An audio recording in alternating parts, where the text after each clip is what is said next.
Halo Penatua, bagaimana kabarnya? Sudahkah kalian komentar hari ini? Kali ini Mimin mau ucapin terima kasih untuk Rudy Chandran dan Merah Putih yang sudah support Mimin di Saweria. Sebelum kita masuk ke ceritanya jangan lupa siapkan segelas kopi dan jangan lupa dukung traktir Mimin. Untuk linknya ada di deskripsi, selamat mendengarkan. Bab 786, Kejadian Tubuh Rohani. Dipersembahkan oleh Rudy Chandra. Apakah kamu terkejut? Tanya Lin Hai dengan senyum misterius. Lin Feng tidak bisa mempercayainya. Dia hanya mengangguk. Feng kecil, kamu mencoba secara membuta untuk menjadi lebih kuat, tetapi kamu mengabaikan salah satu hal yang paling penting, kata Lin Hai, menghela nafas tanpa daya. Dia tidak ingin putranya memikirkan tingkat kultivasi dan kekuatan sebagai hal terpenting dalam kehidupan. Lin Feng juga benar-benar mengabaikan dunia rohnya. Ketika Lin Feng mendengar itu, dia tiba-tiba memikirkan sesuatu, dia memang melewatkan sesuatu. Lin Hai melanjutkan, dunia luar itu raksasa, tetapi juga milik seseorang. Dunia roh kamu adalah dunia kamu. Roh kamu adalah salah satu hal terpenting. Ki di sini adalah milikmu. Karena kamu bisa menggunakannya, mengapa tidak menggunakan dunia rohmu lebih sering?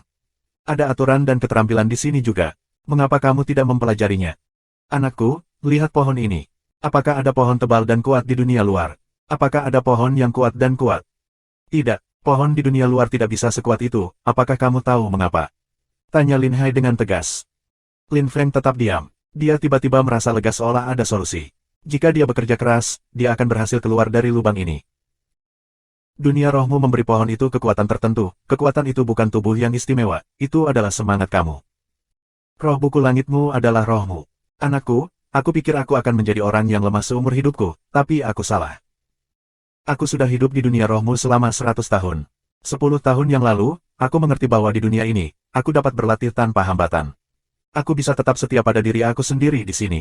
Tingkat kultivasi berbeda di dunia ini, tetapi itu tidak berarti aku lebih lemah daripada orang-orang di dunia luar. Feng kecil, kamu telah ditinggalkan oleh para dewa, jadi mengapa kamu terus mencoba melakukan hal yang sama dengan orang-orang di dunia luar? Tidak bisakah kamu berlatih kultivasi di dunia roh kamu? Aku tidak berpikir bahwa ki murni di dunia roh kamu kurang kuat daripada di dunia luar. Pikirkan tentang itu dunia kamu sendiri. Kamu adalah satu-satunya penguasa di sini, kata Lin Hai. Dia tidak tampak serius dan serius lagi. Dia tampak santai. Dia akhirnya memiliki kesempatan untuk memberitahu Lin Feng semua yang dia ingin katakan padanya. Lin Hai menepuk pundak Lin Feng dan kemudian berjalan pergi dan kembali ke rumahnya. Lin Feng berdiri di kaki pohon yang kuat. Dia tenggelam dalam pikirannya. Lin Feng menatap pohon itu. Itu tampak sangat hidup. Memang, itu terlihat berbeda dari pohon-pohon di dunia luar. Apa alasannya? Pada dasarnya, itu karena kekuatan semua hal yang ada di dunia rohnya. Lin Feng tiba-tiba mengerti apa kartu asnya. Kartu trufnya bukan keahlian Tao, atau tubuh terlarangnya, atau tubuh chaos primalnya, tetapi roh buku langitnya. Dunia rohnya. Itu dunianya sendiri. Dia telah mengarangnya dari A hingga Z. Dia adalah penguasa tertinggi di dunianya. Dia adalah satu-satunya dewa di sini. Orang-orang menyembahnya. Itu dunianya sendiri. Mata Lin Feng berbinar. 1 detik kemudian, mata ketiga muncul pada roh surgawi. Lampu merah darah yang muncul dari mata Jiayannya menyilaukan. Sepertinya mereka bisa menghancurkan seluruh dunia itu, dan membantu Lin Feng memulai hidup baru. Uap, sebuah lubang raksasa muncul di bawahnya, dalamnya 100 meter. Sebuah cahaya biru mengelilingi kakinya saat Primal Chaos Thunderbolt Battle Boots muncul di kakinya. Lin Feng melompat dan mendarat di puncak pohon tertinggi. Ada ledakan, dan Lin Feng tiba-tiba dikelilingi oleh lampu ungu. Dia menyatu bersama dengan keterampilan Purpura Tao. Lin Feng memulai proses pemurnian penuh. Skill darah dari Grid Tao, skill master ketiga Tao, skill Tao alam dan kebebasan, kebebasan bergerak skill Tao, Lin Feng menggunakan semua keterampilan Tao yang dia tahu pada saat itu. Kesadaran Lin Feng menjadi buram, seperti ketika Siemu telah menyerap tubuh kekacauan primalnya. Kesadarannya lenyap, tujuannya adalah kelahiran kembali. Tubuhnya melayang di dunia rohnya. Tiba-tiba, semua binatang buas di dunianya melihat lampu milik penguasa mereka. Liu Fei dan Yue Meng dia keluar dan menatap Lin Feng. Tubuhnya terdistorsi dan lampu-lampu luar biasa memancar di sekitarnya. Mereka berdua tersenyum. Apa yang dikatakan Lin Hai sangat penting. Tanpa dia, Lin Feng mungkin tidak akan mengerti. Sekarang, dunianya dan dia akan memulai hidup baru. Lin Feng tidak pernah berpikir bahwa ayahnya akan menjadi orang yang akan mencerahkannya. Dia sekarang menciptakan tubuh khusus baru untuk dirinya sendiri berdasarkan pada keterampilan Tao dan dunia rohnya. Ketika Lin Feng kembali ke akal sehatnya, dia memberi nama tubuh barunya, tubuh spiritual asli. Lin Feng mengambang di udara. Seminggu berlalu, Liu Fei dan Yue Meng dia menunggu dengan sabar. Mereka tidak ingin mengganggu Lin Feng selama kelahirannya. Waktu berlalu. 2 minggu berlalu, lengan Lin Feng masih terbuka. Dia masih mengambang, tubuhnya dikelilingi oleh cahaya kemasan ilahi. Mereka adalah karena tubuh spiritual aslinya. Semua binatang buas berjongkok di dunia rohnya dan meraung dengan hormat pada penguasa mereka. Mereka ingin mengucapkan terima kasih. Waktu berlalu, tubuh Lin Feng menjadi lebih tajam, seperti pedang yang menyilaukan. 5 hari lagi berlalu, Liu Fei dan Yue Meng dia khawatir, tetapi mereka masih menunggu dan terus menjalani kehidupan normal, seolah-olah Lin Feng tidak ada. Lin Feng masih mengambang di udara di atas pohon. Pohon itu menjadi semakin menyilaukan. Itu menjadi lebih tebal dan lebih kuat. Vitalitasnya meningkat. Itu semua berkat kelahiran Lin Feng. Dunia rohnya juga menjadi lebih kuat. Semua binatang buas di dunianya menjadi lebih kuat. Pada hari ke-20, kesadaran Lin Feng berubah. Dia perlahan-lahan membawa tangannya kembali. Kelopak matanya bergerak, seluruh dunia rohnya bergerak bersamanya. Hari lain berlalu, dan Lin Feng membuka matanya. Cahaya cepat dan ganas muncul dari matanya. Tampilan lampu menghilang dari dunia rohnya. Rasanya seperti menjadi cerah lagi setelah beberapa hari badai. Cuaca kembali normal lagi, suasana menjadi tenang. Lin Feng kembali ke akal sehatnya. Dia tidak hanya bangun, tetapi dia juga memulihkan kekuatan aslinya. Dia hidup kembali. Namun, sekarang, tingkat kultivasinya tidak dapat didefinisikan dalam hal tingkat kultivasi biasa karena ia telah memilih jalur baru, jalurnya sendiri. Seharusnya seperti itu sejak awal. Lin Feng sekarang memperkirakan bahwa jika dia bertemu dewa tertinggi Xie lagi, dia akan dengan mudah bisa mengalahkannya. Jika dia bertemu seseorang seperti dewa tertinggi Jin Lun lagi, dia akan dengan mudah dapat menghancurkan dan membunuhnya. Lin Feng mengambil napas dalam-dalam. Dia turun dari langit dan mendarat di tanah. Yue Menghe dan Liu Fei tidak melompat kegirangan karena bagi mereka, apa yang terjadi akan terjadi. Mereka tidak berharap kurang dari Lin Feng. Lin Feng dalam suasana hati yang hebat. Dia merasa percaya diri lagi. Dia sekarang cukup kuat untuk pergi dan membalas dendam. Klan iblis kuno, Xie Dian, Xie Mu. Dia akan menghancurkan mereka dengan keras. Mereka telah mempermalukannya, sekarang maut mengintai. Pada hari-hari berikutnya, Lin Feng tidak merasa ingin meninggalkan dunia rohnya. Dia hanya ingin menghabiskan waktu bersama Liu Fei dan orang tuanya. Dia menikmati saat-saat damai itu. Tetapi sebagai istri Lin Feng, Liu Fei tahu apa yang dia pikirkan. Dia menjadi semakin linglung. Dia terus memikirkan dunia luar. Suamimu, kamu harus pergi. Kamu memiliki banyak hal untuk dilakukan di luar. Jangan buang waktu kamu di sini. Jangan khawatir tentang orang tua kamu, aku akan merawat mereka seperti biasa, kata Liu Fei, memeluk Lin Feng dari belakang. Dia tidak merasa ingin berpisah dengannya, tetapi dia tahu lebih baik baginya untuk pergi. Lin Feng merasa bersalah lagi. Dia tidak pernah merawatnya. Dia bahkan orang yang merawatnya setiap kali dia kembali. Lin Feng tidak bisa membantu tetapi merasa kasihan dengan Jenderal Liu dan putrinya kadang-kadang. Fei kecil, aku, kata Lin Feng, berbalik. Dia menggendongnya. Liu Fei meletakkan jarinya di mulutnya. Baunya sangat harum. Lin Feng tenang. Suami, apakah kamu mencintaiku? Ya. Apakah kamu merasa sedih? Ya. Jadi pergi. Aku akan merawat diri sendiri, kamu seorang pria dan kamu memiliki hal-hal besar untuk dicapai. Petik 2. Bab 787, Jeston. Dipersembahkan oleh Rudi Chandra.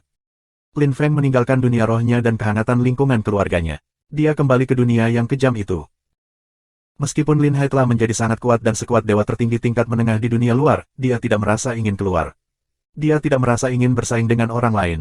Dia ingin menjalani kehidupan yang tenang dan damai dengan Yue Menghe, belum lagi bahwa mereka akan segera memiliki cucu lagi. Dia senang dengan Liu Fei dan Yue Menghe. Lin Feng keluar dari dunia rohnya, dan tiba kembali di gua yang gelap dan dingin.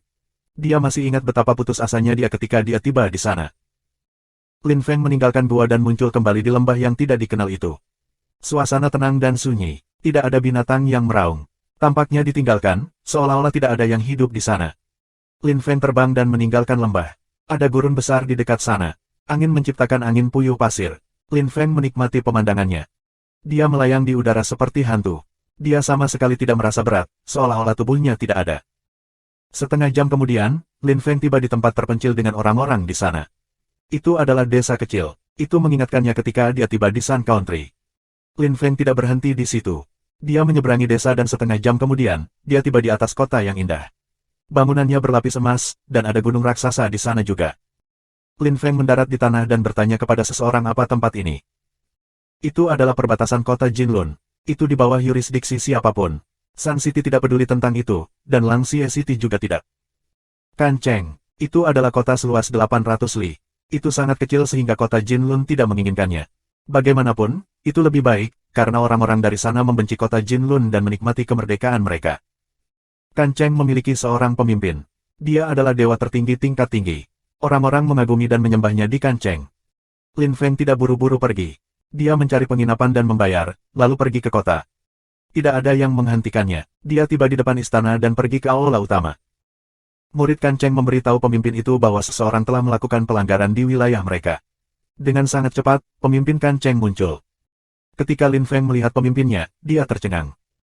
Ketika pemimpin Kan Cheng melihat Lin Feng, dia tercengang, tetapi dia dengan cepat tampak sangat gembira. Lin Feng. Jeston. Persaingan hebat dunia barat akan dimulai. Semua jenius dari berbagai kelompok berpengaruh bergegas, termasuk para jenius dari sekte dan klan kuno. Semua orang sudah tahu tentang klan iblis kuno, karena mereka adalah orang pertama yang mengumumkan kedatangan mereka di dunia itu. Lalu ada Lei Sekte, salah satu dari 7 sekte kuno. Mereka adalah orang-orang yang telah menginvasi Langxie City.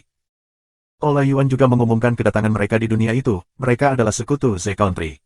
Mereka akan berpartisipasi dalam kompetisi hebat bersama. Sekte Taking adalah salah satu dari 7 sekte kuno. Mereka telah mengumumkan kedatangan mereka di Kekaisaran Riguang baru-baru ini. Mereka berharap untuk mempesona dan mengesankan selama kompetisi. Lin Feng mengetahui bahwa sekte kuno Chen Guangyu adalah sekte Taking, dan sekte Taking telah mengirim 2 pembudidaya terkuat mereka untuk kesempatan ini, King Kui dan King Si, seorang pria dan seorang wanita. Klan kuno tetap jauh lebih bijaksana daripada 7 sekte kuno. Terlepas dari klan iblis kuno, hanya satu klan lain yang mengumumkan kedatangan mereka. Mereka berada di Kekaisaran Bilun dan berkolaborasi dengan mereka, mirip dengan negara Z dan Balai Yuan. Karena itu, semua orang di negeri keabadian tahu bahwa sekte dan klan kuno semua akan bangkit dengan sangat cepat. Mereka hanya menunggu kompetisi hebat dimulai. Klan iblis kuno sangat puas. Jenius muda mereka Xiedian tiba-tiba menembus ke level 3 dewa tertinggi tingkat tinggi, berkat kekuatan kekacauan utama Lin Feng.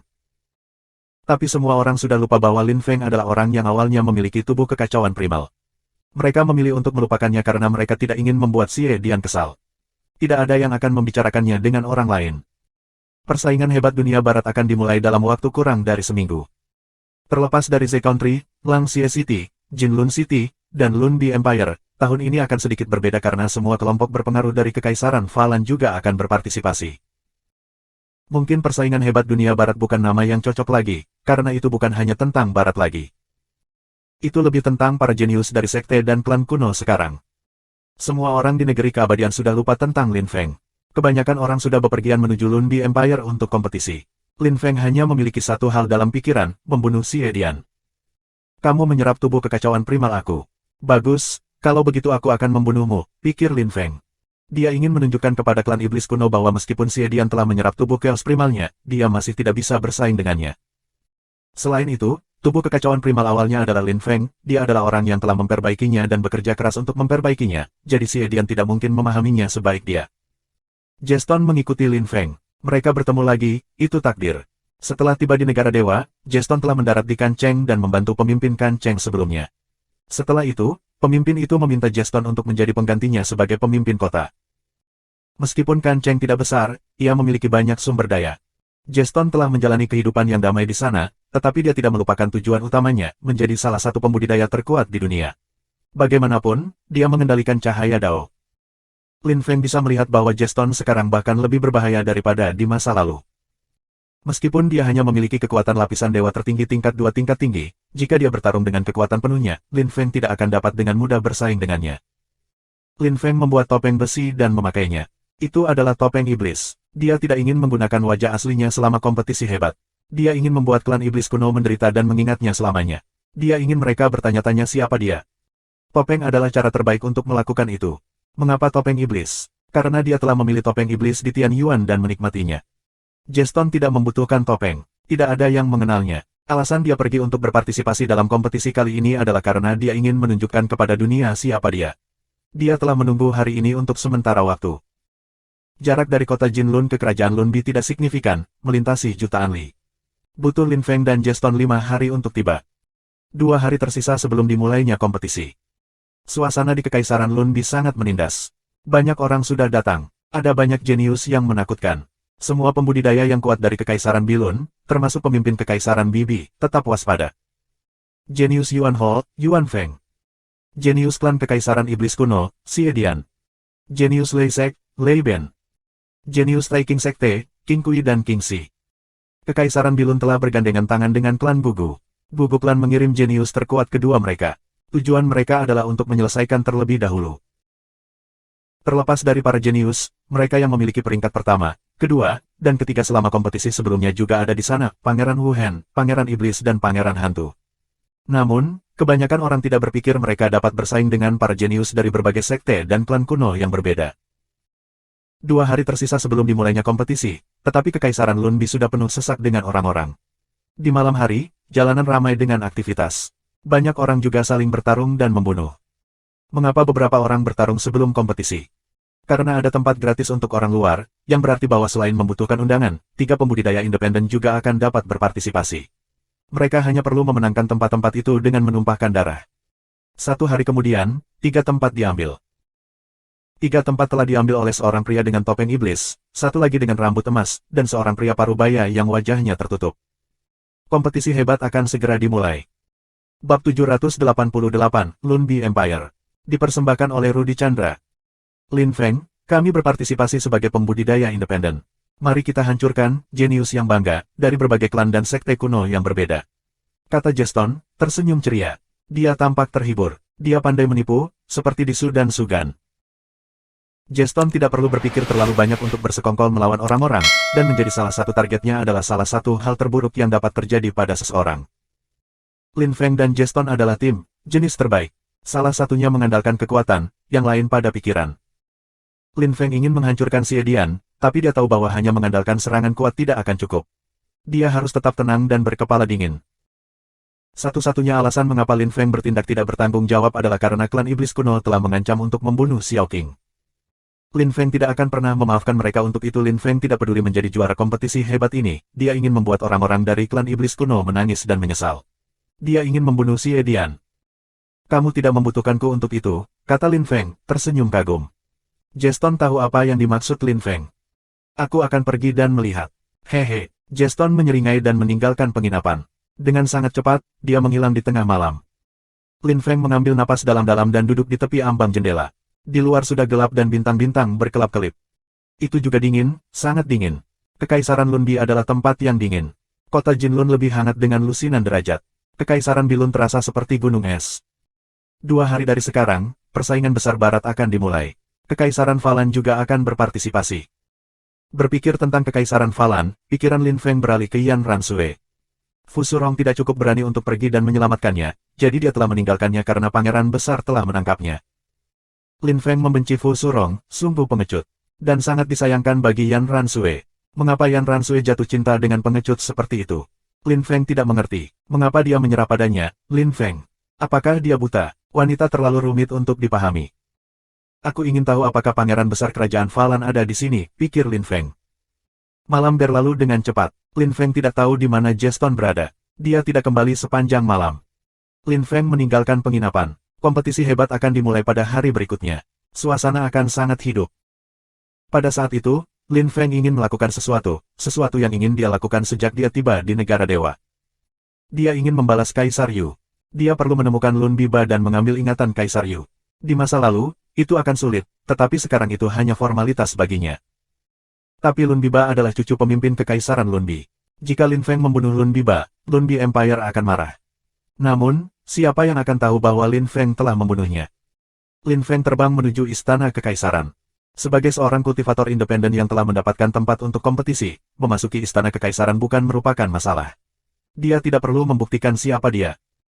Setengah jam kemudian, dia tiba di depan Istana Kekaisaran Lunbi Empire. Itu adalah pertama kalinya Lin Feng berada di sana. Dia meliriknya. Istana itu terdiri dari banyak bangunan tinggi dan tinggi yang terbuat dari batu giok biru. Beberapa paviliun tingginya ribuan meter. Lin Feng menghela nafas. Semua kerajaan ini sangat kuat dan kaya. Mungkin Lunbi Empire tidak terlihat seindah dan semewah kota Jinlun, tapi itu pasti sekaya-kaya. Sebagai perbandingan, Sun City tampak konyol. Lin Feng bertanya-tanya mengapa klan iblis kuno memutuskan untuk menetap di Sun City. Itu sangat miskin dan tidak memiliki sumber daya alam. Wilayah Sun City juga jauh lebih kecil. Lin Feng mengambil jimat pembudidaya independennya dan menunjukkannya kepada penjaga. Mereka langsung membiarkannya lewat. Semua kontestan adalah jenius, jadi para penjaga tidak berani menyinggung mereka. Kekaisaran Lunbi tidak pernah berpikir mereka akan pernah menjadi tuan rumah acara yang begitu penting. Kerajaan Lunbi sedang bergerak dengan kegembiraan dan kesibukan dengan aktivitas. Namun, situasinya sulit bagi mereka, karena klan Gugu yang mereka ajak berkolaborasi hanya rata-rata dibandingkan dengan klan dan sekte kuno lainnya. Kebanyakan orang tinggal di luar istana karena mereka tidak ingin menyinggung para kontestan dan pangeran muda dari istana kekaisaran. Lin Feng tampak mengerikan dengan topeng iblisnya, hanya ada lubang untuk hidung dan matanya. Matanya sedingin es. Dimanapun dia berjalan, orang-orang menjauh darinya untuk memberinya ruang. Dia adalah salah satu dari 3 pembudidaya independen, setelah semua. Tidak ada yang ingin menyinggung perasaannya. Orang-orang tidak meremehkan pembudidaya independen di negara keabadian. 2 pembudidaya independen memiliki peringkat pertama dan kedua selama kompetisi besar barat sebelumnya, Pangeran Iblis dan Pangeran Hantu. Tetapi siapa yang akan memenangkan kompetisi kali ini? Lin Feng memasuki istana kekaisaran. Istana itu lebih merupakan kota terdalam daripada sekadar serangkaian bangunan. Itu raksasa. Kultivator yang benar-benar kuat ada di dalam. Orang yang paling lemah adalah dewa tertinggi tingkat rendah, dan mayoritas adalah dewa tertinggi tingkat menengah. Lin Feng tiba di depan sebuah toko senjata yang memajang senjata Kaisar Gadli dan lapisan dewa tertinggi. Banyak dari senjata itu perlu disempurnakan. Tingkat keberhasilan memperbaiki senjata seperti itu cukup rendah. Tapi tetap saja, ada pelanggan. Itu adalah satu-satunya produsen senjata di kekaisaran. Lin Feng memasuki toko. Dengan cepat, seseorang datang untuk menyambutnya. "Apa yang bisa aku bantu, Tuan?" tanya petugas itu. Dia terlihat profesional dan suaranya menyenangkan untuk didengar. Itu adalah keterampilan penting bagi pedagang, suara yang menyenangkan adalah aset utama untuk menarik pelanggan. Lin Feng mengambil pedang Budanya. Itu telah dibuat menjadi senjata dari lapisan Kaisar Gadli setelah Gadli Emperor Blood telah membantunya. Itu memiliki kekuatan bagian atas lapisan Kaisar Ilahi. Lin Feng ingin memperbaikinya menjadi senjata dewa tertinggi. Lin Feng tidak bermaksud menggunakannya untuk bertarung, dia ingin melakukannya karena dia merindukan Gadli Emperor Blood. Dia ingin memberitahu teman lamanya bahwa dia tidak akan pernah melupakannya. "Tolong bantu aku dan menempa senjata ini berubah menjadi senjata dewa tertinggi. Jika kamu gagal, aku akan menghancurkan toko kamu," kata Lin Feng. Dia mengenakan topeng, jadi dia tidak perlu takut. Matanya dipenuhi dengan kematian. Kaki pria itu bergetar di bawah tekanan. Dia telah melihat banyak orang agresif dalam hidupnya, tetapi tidak seagresif Lin Feng. "Baiklah, harap tunggu. Ini akan siap dalam setengah hari. Silakan duduk," jawab pria itu dengan cepat. Lin Feng berbalik dan kembali ke lantai pertama. Sangat cepat, seorang pria berpakaian putih datang dari lantai dasar dan tersenyum pada Lin Feng, lalu membungkuk tangan. "Teman kecil, maafkan aku karena kurangnya sopan santun." Lin Feng tidak tahu orang tua itu, jadi dia terkejut. Mengapa orang tua itu memandangnya seolah-olah mereka adalah teman lama? "Maaf, apakah kita saling kenal?" tanya Lin Feng, mengerutkan kening. Tidak," kata pria tua itu, masih tersenyum. "Jadi mengapa kamu berbicara kepada aku seolah-olah kita adalah teman lama?" tanya Lin Feng marah. Pria tua itu tersenyum dan menggaruk hidungnya. "Jangan marah, teman kecil. Aku tidak mengenal kamu, tetapi aku tahu jimat yang kamu pegang."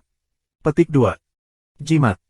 Bab 789, Lun Biba yang sombong. Dipersembahkan oleh Rudi Chandra. Lin Feng terkejut, dan melihat jimat yang dipegangnya. Dia terhibur, lelaki tua itu tahu jimat itu, bukan dia. Semua orang tahu jimat ini. "Jadi apa?" tanya Lin Feng. Dia sudah menilai situasi di hatinya. Pria tua itu tersenyum. Bahkan lebih banyak kerutan muncul di wajahnya ketika dia tersenyum. "Teman kecil, kamu adalah seorang kontestan, kamu ingin menjadi duta toko kami?" tanya lelaki tua itu dengan penuh semangat. Dia mengangkat tinjunya dan menunggu Lin Feng bertabrakan dengannya. Duta besar. Lin Feng ingat duta besar mewakili merek di berbagai acara di bumi. Dia belum pernah mendengar itu di dunia kultivasi, meskipun. Lin Feng tiba-tiba merasa bodoh. "Duta besar untuk apa?" tanya Lin Feng. Dia tidak menolak, rasa ingin tahunya terangsang. "Toko senjata kami, tentu saja. Jika kamu melakukannya, layanan kami akan bebas untuk kamu, karena kami akan menjadi sponsor kamu," kata pria tua itu dengan antusias. Lin Feng tidak begitu mengerti. "Lin Feng, mereka suka mensponsori petani, itu bagus untukmu. Kamu berdua akan mendapat manfaat dari suatu hubungan. Ini juga semacam taruhan bagi mereka, jika kamu melakukannya dengan baik, mereka akan mendapat manfaat dari itu. Mereka akan menerima bisnis. Jika kamu gagal, mereka juga akan menerima manfaat. Hasil kamu sama sekali tidak masalah bagi mereka," kata Sword of Remote Times kepada Lin Feng secara telepati. Zuti terdengar senang. "Tuan, kamu sudah bangun?" tanya Lin Feng cepat. Orang tua itu menjawab, "Ya, terima kasih. Jika kamu tidak pergi ke dunia roh kamu, aku tidak akan bisa menghancurkan segel Siemu dengan cepat." Petik 2. "Aku senang kamu baik-baik saja." Tidak, aku senang kamu baik-baik saja. Kemalanganmu ternyata bermanfaat. Meskipun kamu kehilangan tubuh kekacauan primal kamu sekarang memiliki kartu truf yang lebih besar, dunia roh kamu. Kamu memiliki tubuh baru sekarang, itu hebat. Ngomong-ngomong, apakah kamu memberinya nama baru? Tanya lelaki tua itu dengan rasa ingin tahu.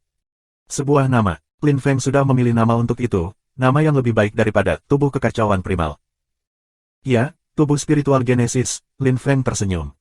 Pria tua itu tersenyum. Nama yang bagus sekali. Lin Feng dan tubuh spiritual asal-usulnya akan menjadi terkenal di seluruh dunia. Oh, omong-omong, Tuan, apakah kamu tahu apa yang harus dilakukan seorang duta besar? Tanya Lin Feng. Tentu saja, aku pernah menjadi duta besar di masa lalu, jadi tentu saja aku tahu. Lin Feng, kamu bisa setuju. Hanya ada keuntungan untukmu, jawab Zuti setelah beberapa detik. Lin Feng kembali menatap pria tua itu dan mengangguk. Baiklah, aku akan menjadi duta besarmu, kata Lin Feng di balik topengnya. Karena Zuti telah memberitahunya itu adalah hal yang baik, mengapa tidak? Benarkah? Luar biasa, kata pria tua itu, tersenyum penuh semangat. Tiba-tiba, dia hampir tidak memiliki kerutan lagi. Kamu terlihat sangat senang, pikir Lin Feng. Lin Feng tidak mengerti mengapa orang tua itu sangat bahagia. Seseorang membawa pulpen dan kertas. Teriak lelaki tua itu. Seorang murid dengan cepat tiba dengan pena dan kertas. Untuk apa? Tanya Lin Feng, terkejut.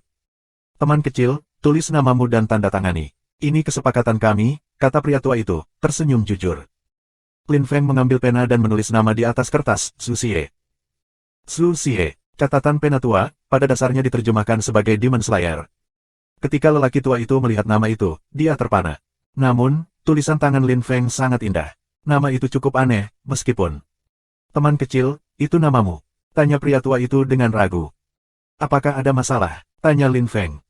Tidak, tentu saja tidak, kata lelaki tua itu, tersenyum masam. Dia tidak berani menentang Lin Feng. Mereka membutuhkan seorang duta besar tahun ini lebih dari yang lain karena para jenius dari berbagai sekte dan klan kuno ada di sana. Pokok kecil mereka berada di bawah yurisdiksi kekaisaran dan itu agak kecil. Tahun sebelumnya, duta besar yang mereka undang telah dieliminasi pada putaran pertama. Dia telah terbunuh dengan sangat cepat. Pria tua itu berharap Su Xie tidak akan tersingkir begitu cepat. Ambillah, teriak orang tua itu pada murid itu. Murid itu mengambil persetujuan dan pena dan turun. Orang tua, aku perlu bertanya sesuatu kepada kamu, katakan yang sebenarnya, kata Lin Feng serius. Pria tua itu tidak bisa melihat wajah Lin Feng karena dia mengenakan topeng. Katakan, kata pria tua yang bengkok itu, tersenyum. Apakah kamu kenal Lun Biba? Tanya Lin Feng suram. Pria tua itu mengerutkan kening dengan ragu. Mengapa Su Xie menanyakan hal itu kepadanya? Apakah kamu kenal dia? Ulang Lin Feng ketika dia melihat pria tua itu tetap diam. Aku tahu dia. Dia adalah tuan muda dari kekaisaran. Dia kadang-kadang mengunjungi toko kami, kata lelaki tua itu, mengangguk cepat-cepat. Ekspresinya berubah ketika dia berbicara. Lin Feng mengabaikan ekspresi pria tua itu dan berhenti berbicara. Dia hanya menunggu senjatanya. 3 jam kemudian, Lin Feng mendengar beberapa orang berdebat. Tuan muda, tolong jangan. Beberapa orang membeli semua barang bagus kami, apa yang bisa kami lakukan? Petik 2. Lin Feng yakin bahwa suara itu adalah suara lelaki tua itu. Ketika Lin Feng mendengar, Tuan muda, dia tersenyum. Sepertinya dia tidak perlu mencari Lun Biba lagi. Lun Biba, kamu mungkin tidak pernah berpikir bahwa mimpi terburuk kamu akan segera dimulai, pikir Lin Feng. Matanya dipenuhi dengan pembunuhan. Dia kembali ke lantai dasar. Ketika dia tiba, pria tua itu ada di pintu, tampak khawatir. Seorang pria berpakaian emas ada di depannya. Dia tampak sangat muda dan memiliki mahkota di kepalanya. Ada 4 mahoraga cakar di jubahnya. Pria itu tampak sangat sombong, keras kepala dan susah diatur, seolah-olah dia adalah penguasa tertinggi dunia. Namun, dia tampaknya tidak cukup kuat untuk bertindak seperti itu. Lin Feng berdiri di kaki tangga. Lun Biba memiliki kekuatan lapisan dewa tertinggi tingkat rendah. Sekitar 2 tahun sebelumnya, ketika Lin Feng mengetahui bahwa ingatan Kaisar Yu telah dicuri, dia akan berpikir pria itu kuat, tetapi saat ini dewa tertinggi tingkat rendah tidak dapat bersaing dengan Lin Feng lagi. Lin Feng sudah membunuh banyak dewa tertinggi tingkat rendah. Namun, dia tidak bisa membunuhnya di tempat di sini. Lun Biba sangat marah, karena tidak ada yang menarik baginya di toko. Dasar omong kosong, kata Lun Biba dengan dingin. Dia tersenyum jahat dan menendang beberapa item. Tidak ada yang berani menghentikannya. Mata pria tua itu melebar. Dia telah mengumpulkan harta berharga untuk waktu yang lama, dan Lun Biba menendang mereka seperti itu. Beberapa dari mereka bahkan patah. Tuan muda, kamu, pipi lelaki tua itu memerah. Dia mengepalkan tangannya, tetapi mengendalikan diri. Dia ingin menghancurkan tuan muda yang sombong ini. Kakek Lun Biba adalah pemimpin Kekaisaran Lunbi, meskipun. Setelah sekian lama, lelaki tua itu hanya menghela nafas. Lun Biba tertawa mengejek. Pada saat itu, seorang murid keluar dengan pedang Buddha Lin Feng. Itu telah disempurnakan menjadi senjata dewa tertinggi. Buddha Ki dari pedang Buddha itu indah. Itu tidak terhalang, tetapi Ki masih sangat tajam. Lun Biba melemparkan pandangan serakah pada pedang Buddha, dan tertawa terbahak-bahak. Hebat, aku mau barang ini. Ketika Lin Feng mendengar itu, dia menyeringai. Dia telah menunggu sesuatu seperti ini terjadi. Bab 790, kamu ingin minum? Tidak masalah, dipersembahkan oleh Rudi Chandra.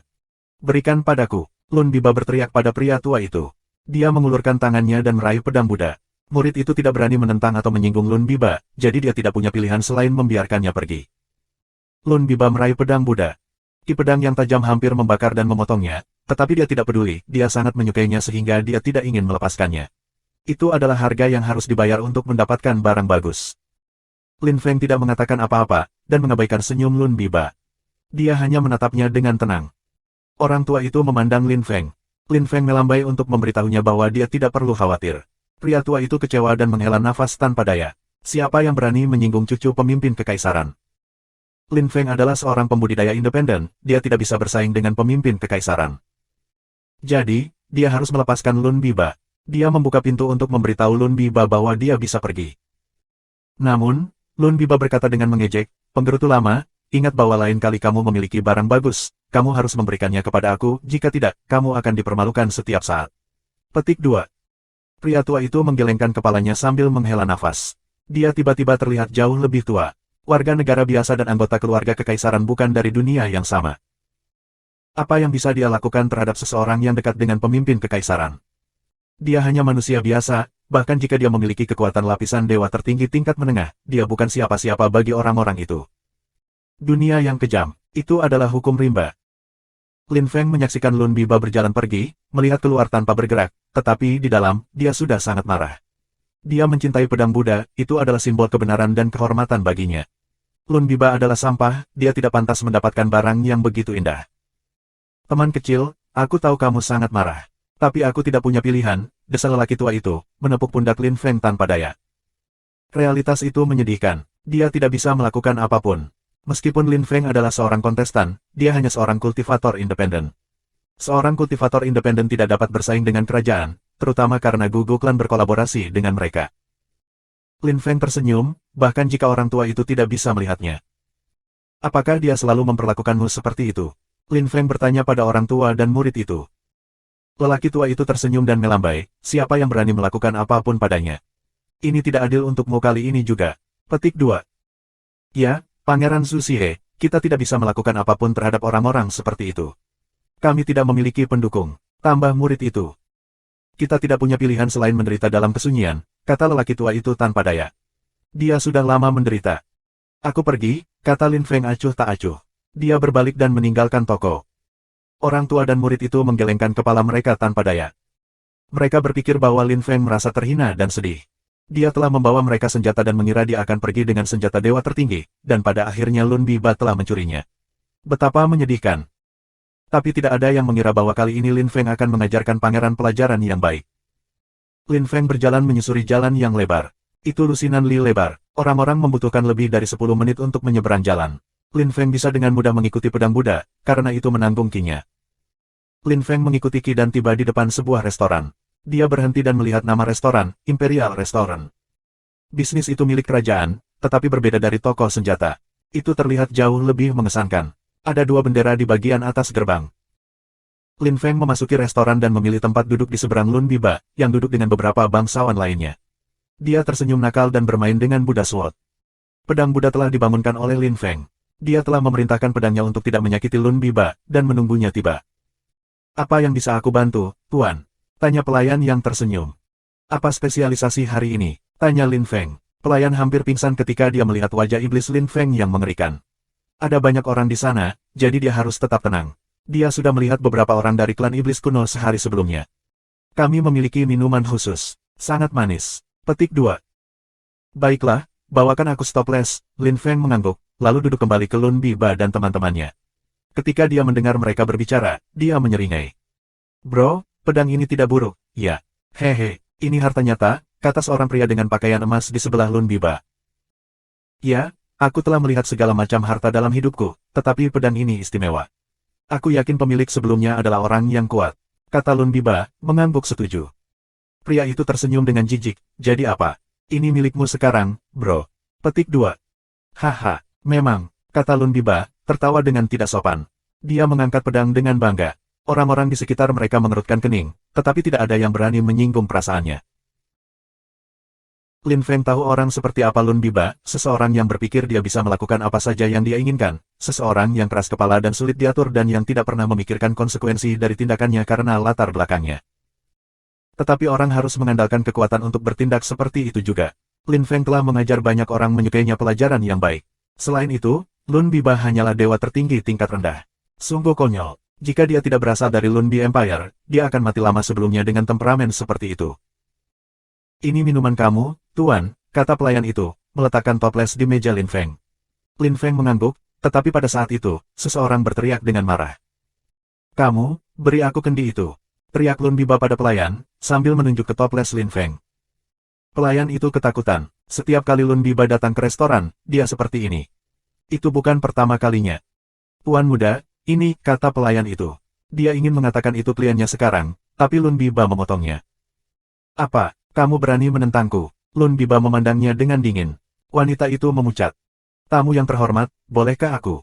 Pelayan itu menangis. Dia telah melihat jimat Lin Feng, dia juga tidak ingin menyinggung perasaannya. Lin Feng mengangguk. Dia tidak ingin membuat masalah untuk wanita itu. Namun, dia harus mengajar Lun Biba pelajaran yang bagus. Dia telah mencuri senjata Lin Feng dan sekarang sedang minum. Baiklah, aku akan memberikannya padanya, kata Lin Feng kepada pelayan. Pelayan sangat lega. Dia berkata terima kasih beberapa kali, tetapi ketika Lin Feng mengatakan dia akan memberikannya kepada pria itu sendiri, dia tampak bingung. Kamu boleh pergi, aku sendiri akan memberikannya kepada tuan muda, kata Lin Feng acuh tak acuh. Pelayan mengerti dan pergi. Dia punya firasat buruk, dan cukup khawatir di dalam. Pelayan tidak bisa berkata banyak, jadi dia baru saja meninggalkan meja. Lin Feng berdiri dan berjalan ke meja Lun Biba dengan toples di tangannya. Lun Biba mengangkat kepalanya dan menatap Lin Feng dengan galak. Letakkan botol itu di atas meja, bajingan. Ya, letakkan toples di atas meja, bajingan. Ulang teman-temannya serentak. Mereka telah melihat jimat yang dipakai Lin Feng, tetapi mereka tampaknya tidak peduli. Lin Feng tersenyum dingin dan menggelengkan kepalanya. Orang-orang ini adalah orang yang benar-benar bodoh. Kamu ingin minum, kata Lin Feng, mengabaikan apa yang baru saja dikatakan Lun Biba. Dia tampak tenang dan tenang. Lun Biba mengerutkan kening dan berkata dengan sedih, memang. Aku ingin minum alkohol kamu. Petik 2. Baiklah, ambillah. Lin Feng mengangguk. Dia membuka toples dan menuangkan isinya ke mahkota Lun Biba. Guyuran. Si idiot itu tiba-tiba direndam dalam minuman keras. Lun Biba tampak seperti orang bodoh. Semua orang tercengang. Seseorang berani mempermalukan Lun Biba. Sial, kamu ingin mati, keparat. Teriak Lun Biba dengan marah.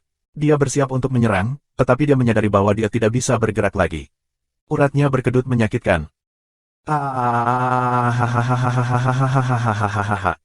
Simpan aku, teriak Lun Biba. Dia tidak bisa menahan rasa sakit lagi. Dia jatuh ke tanah dan menjerit. Wajahnya sangat pucat. Tuan muda, terlihat sangat menyedihkan pada saat itu. Semakin banyak orang berkumpul di Imperial Restaurant, ketika mereka melihat Lun Biba seperti itu, mereka heran. Bagaimana ini mungkin? Siapa pria itu? Dia tampak sangat kuat. Petik 2. Bab 791, Membunuh dengan Keras. Dipersembahkan oleh Rudy Chandra. Semakin banyak orang berkumpul dengan cepat di luar Imperial Restaurant. Mereka semua datang untuk melihat apa yang sedang terjadi. Biasanya, tidak ada yang berani menyinggung Lun Biba. Sekarang, seseorang telah mempermalukan dan menghinanya. Itu luar biasa. Dia adalah salah satu pembudidaya independen yang akan berpartisipasi dalam kompetisi, kata seseorang ketika mereka melihat jimat Lin Feng. Mereka kagum. Tapi dia hanya seorang kultivator independen, kenapa dia tidak takut pada tuan muda kita? Dia bertingkah sembrono, kata seseorang dengan ragu. Tapi siapa yang bisa tahu? Lin Feng berdiri di sana, tidak bergerak. Dia masih memegang toples. Dia menatap Lun Biba dengan mengejek, berbaring di lantai. Lin Feng tidak membunuhnya dengan tergesa-gesa. Dia hanya dewa tertinggi tingkat rendah. Lin Feng bisa membunuhnya dengan mudah. Tetapi sebelum membunuhnya, ia harus menimbulkan masalah. Kamu berani menyerang dan mempermalukan tuan muda kita, kamu benar-benar ingin mati. Teriak salah satu bujang berbaju emas. Pria itu mengepalkan tangannya dan melemparkan dirinya ke Lin Feng. Dia ingin mengajari pengganggu ini pelajaran yang bagus. Dia ingin menunjukkan kepadanya bahwa itu adalah kesalahan besar untuk menyinggung tuan muda mereka. Tapi ketiga dewa tertinggi tingkat rendah itu tidak bisa menimbulkan ancaman bagi Lin Feng sama sekali. Lin Feng melirik ketiga orang itu, lalu menggelengkan kepalanya dan melemparkan tendangan.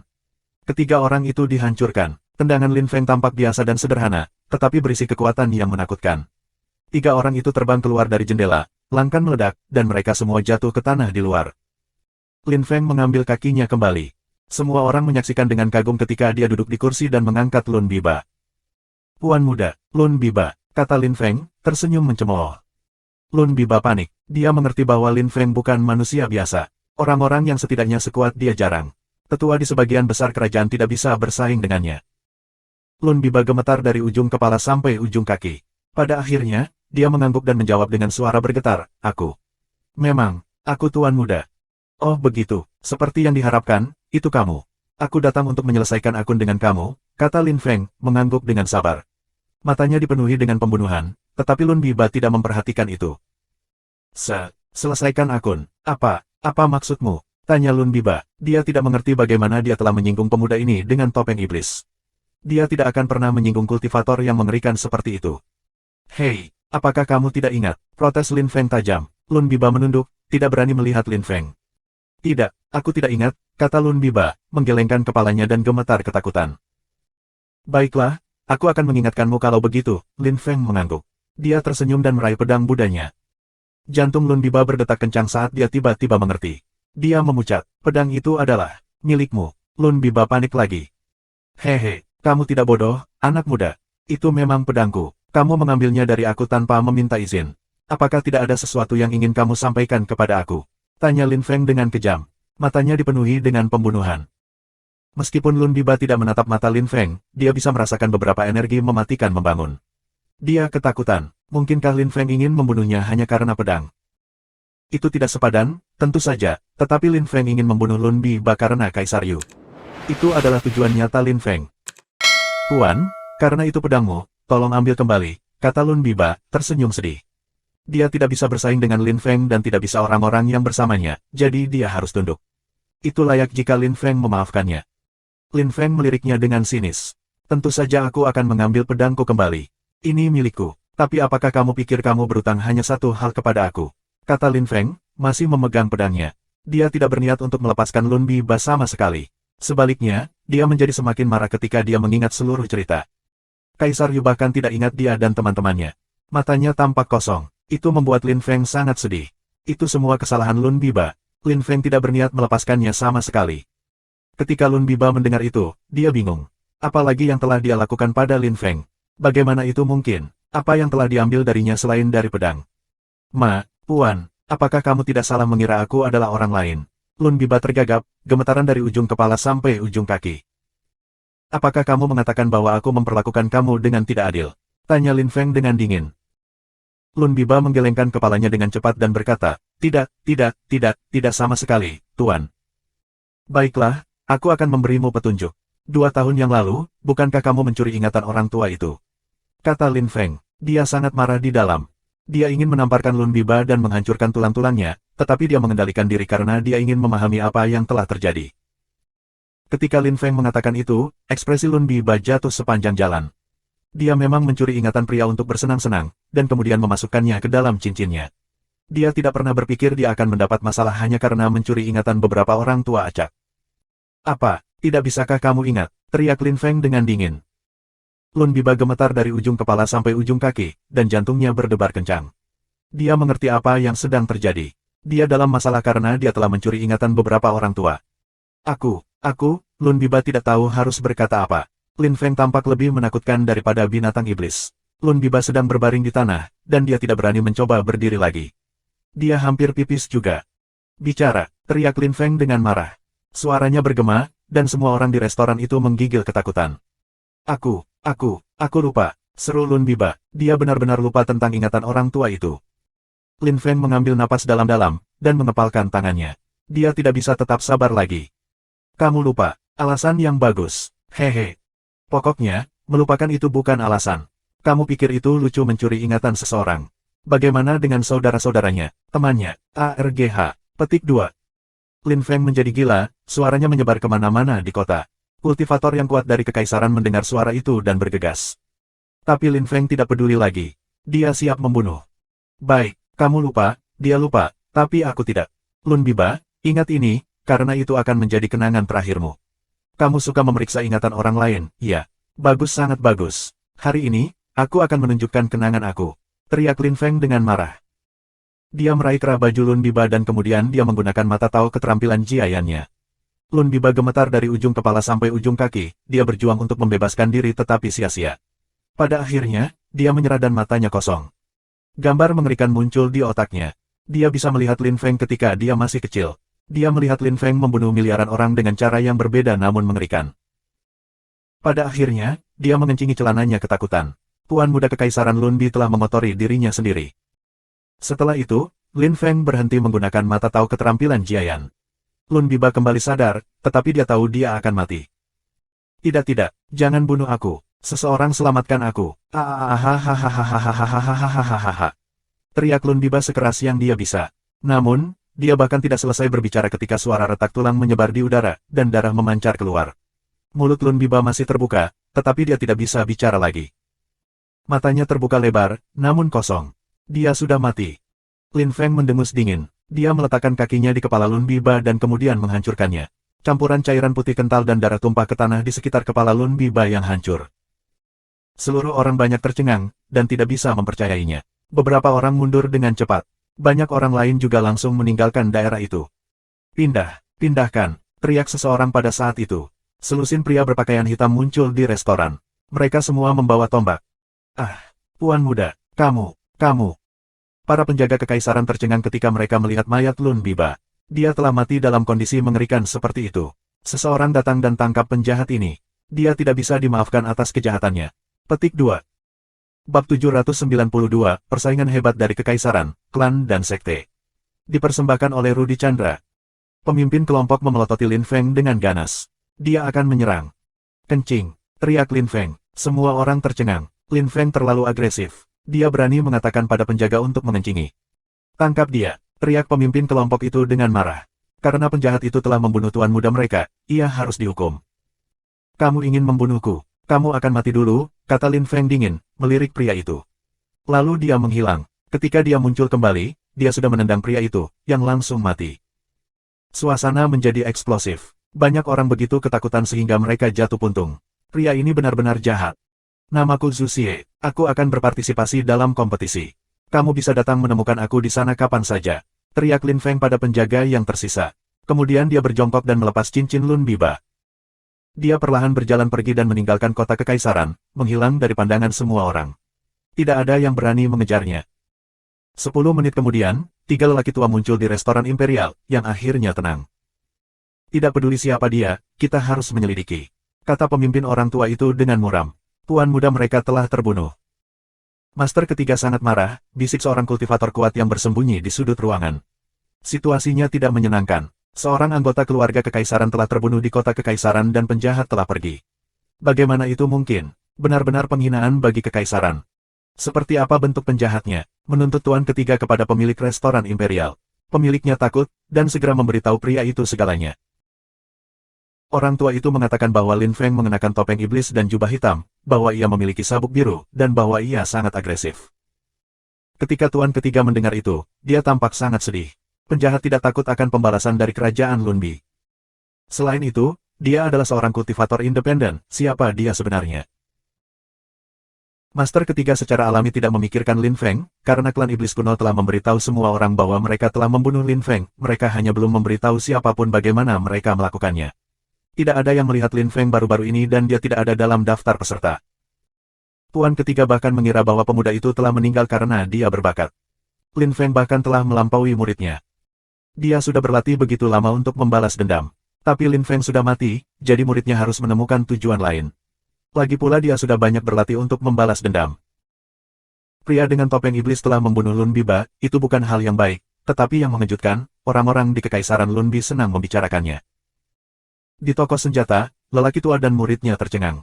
Mereka tidak bisa percaya dengan berita itu. Pria dengan topeng iblis telah membunuh Lun Biba. Masalahnya adalah bahwa pria itu adalah duta besar mereka. Dan di depan Lun Biba di toko, pria dengan topeng iblis telah memutuskan untuk menyerahkan senjatanya. Di mana dia menemukan keberanian untuk membunuh Lun Biba, kalau begitu. Kedua orang itu heran dan khawatir. Bisakah mereka menjaga Lin Feng sebagai duta besar sekarang setelah dia membunuh Lun Biba? Setelah waktu yang lama, wajah lelaki tua itu mengeras. Jika orang tahu bahwa orang yang membunuh Lun Biba adalah duta besar mereka, apa yang akan terjadi?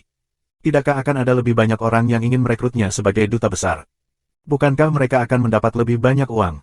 Bukankah orang-orang akan memasang taruhan padanya?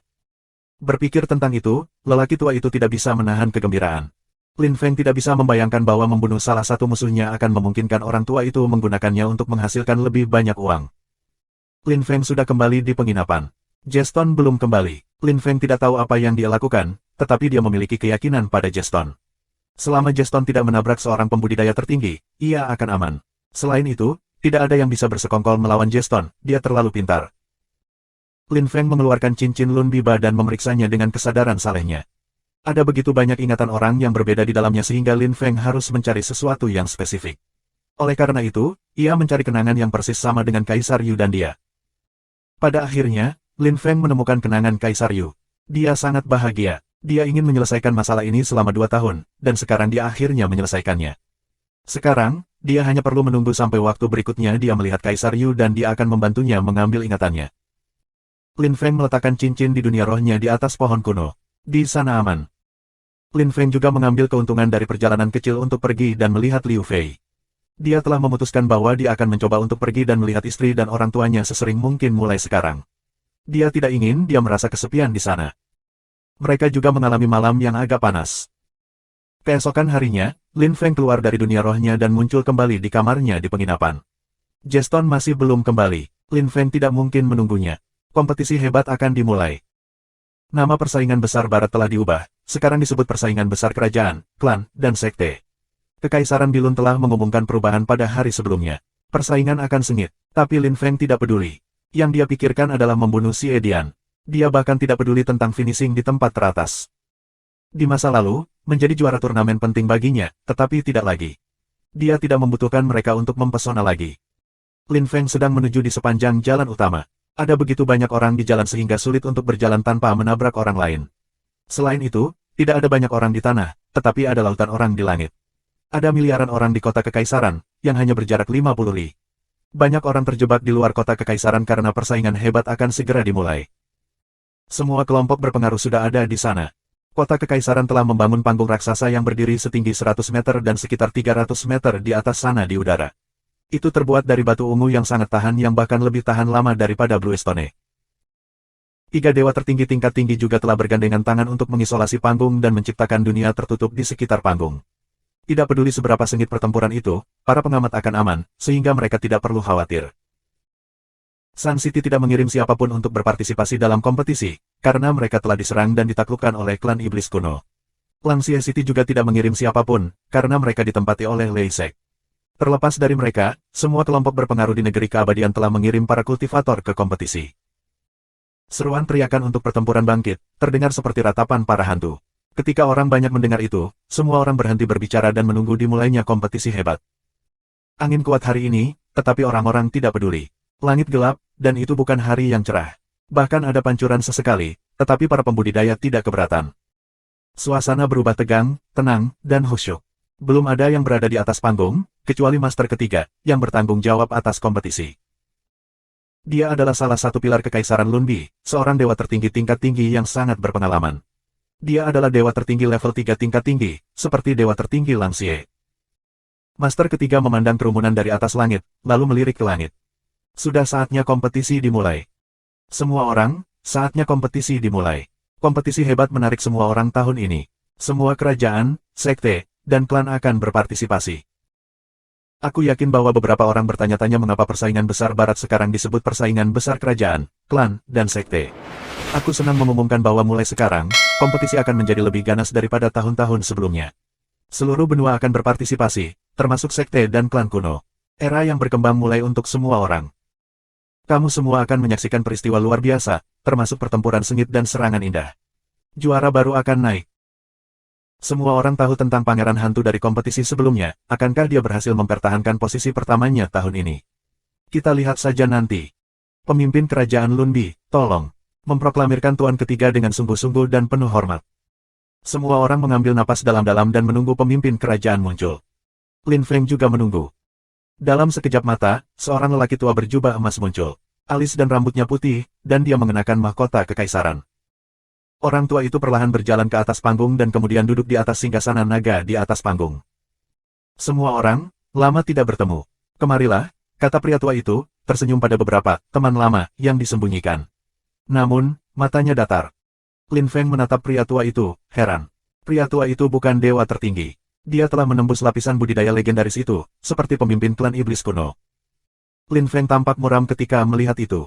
Dia melihat semakin banyak penanam yang benar-benar kuat seiring berjalannya waktu. Haha, Lun Bisengtian, kamu belum mati, ya ampun. Seru seseorang. Semua orang mendengar tawa yang sangat keras yang melukai telinga mereka. 7 lubang orang lemah semuanya mulai berdarah. Lin Feng tertegun. Dia mengangkat kepalanya dan menggigil. Penanam lain dari tingkat budidaya legendaris itu. Bab 793, Sekte dan Klan Kuno. Dipersembahkan oleh Rudi Chandra. Haha, Lei Jingang. Sekte Lei akhirnya muncul, jawab pemimpin kerajaan Lunbi. Dia tampak terkejut sesaat, dan kemudian tertawa terbahak-bahak ketika dia melihat pria parubaya di langit. Pria itu dikelilingi oleh aura dewa petir, dan ada 2 pria muda di belakangnya, baik tinggi dan kokoh. Sekte Lei.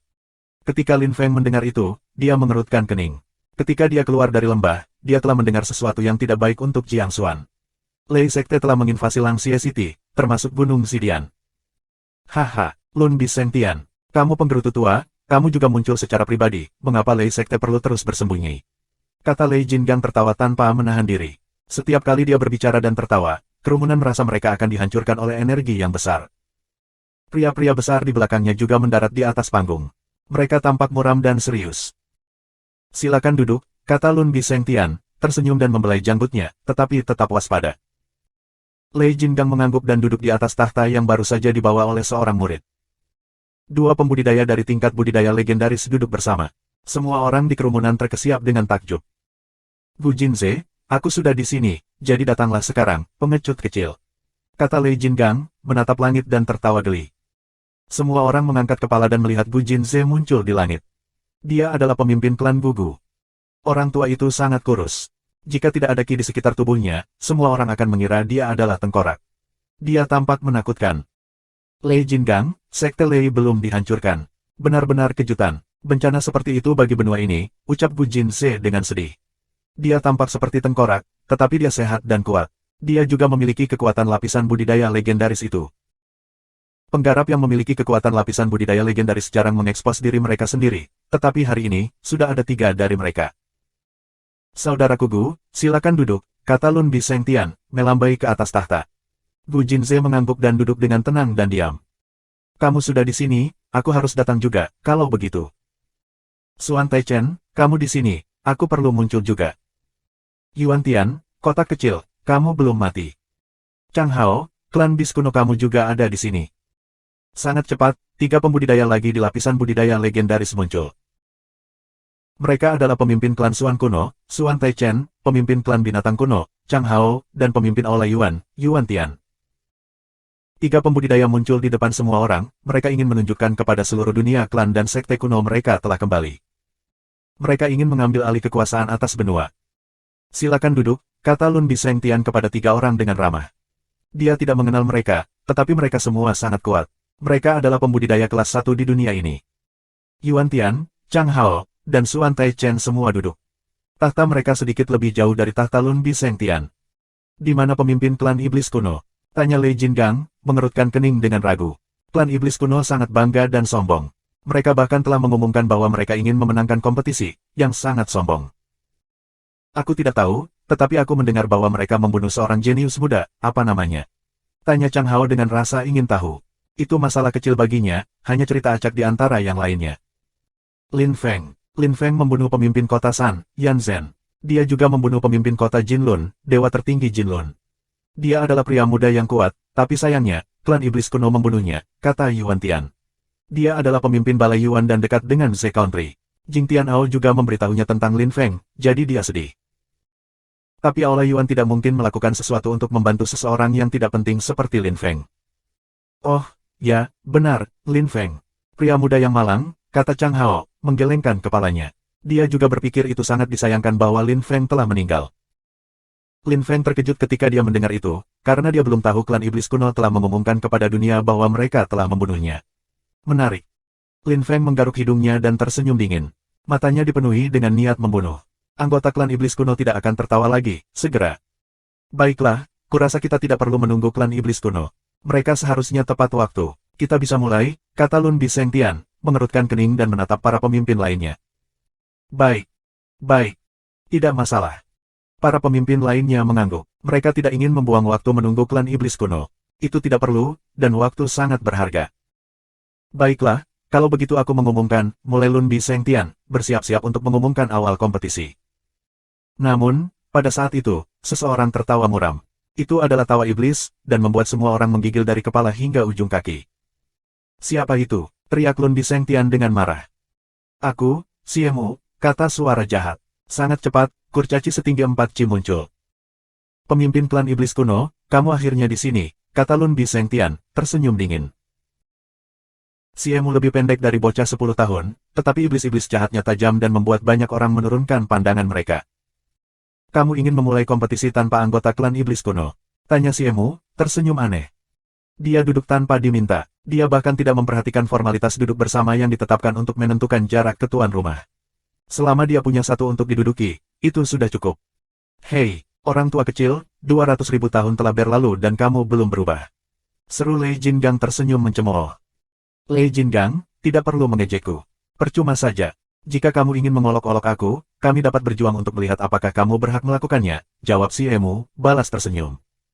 Baik, Lei Ben, Lei Teng, kata Lei Jingang, mengangguk dan menarik wajah yang panjang. Dia melirik kedua pria besar di belakangnya.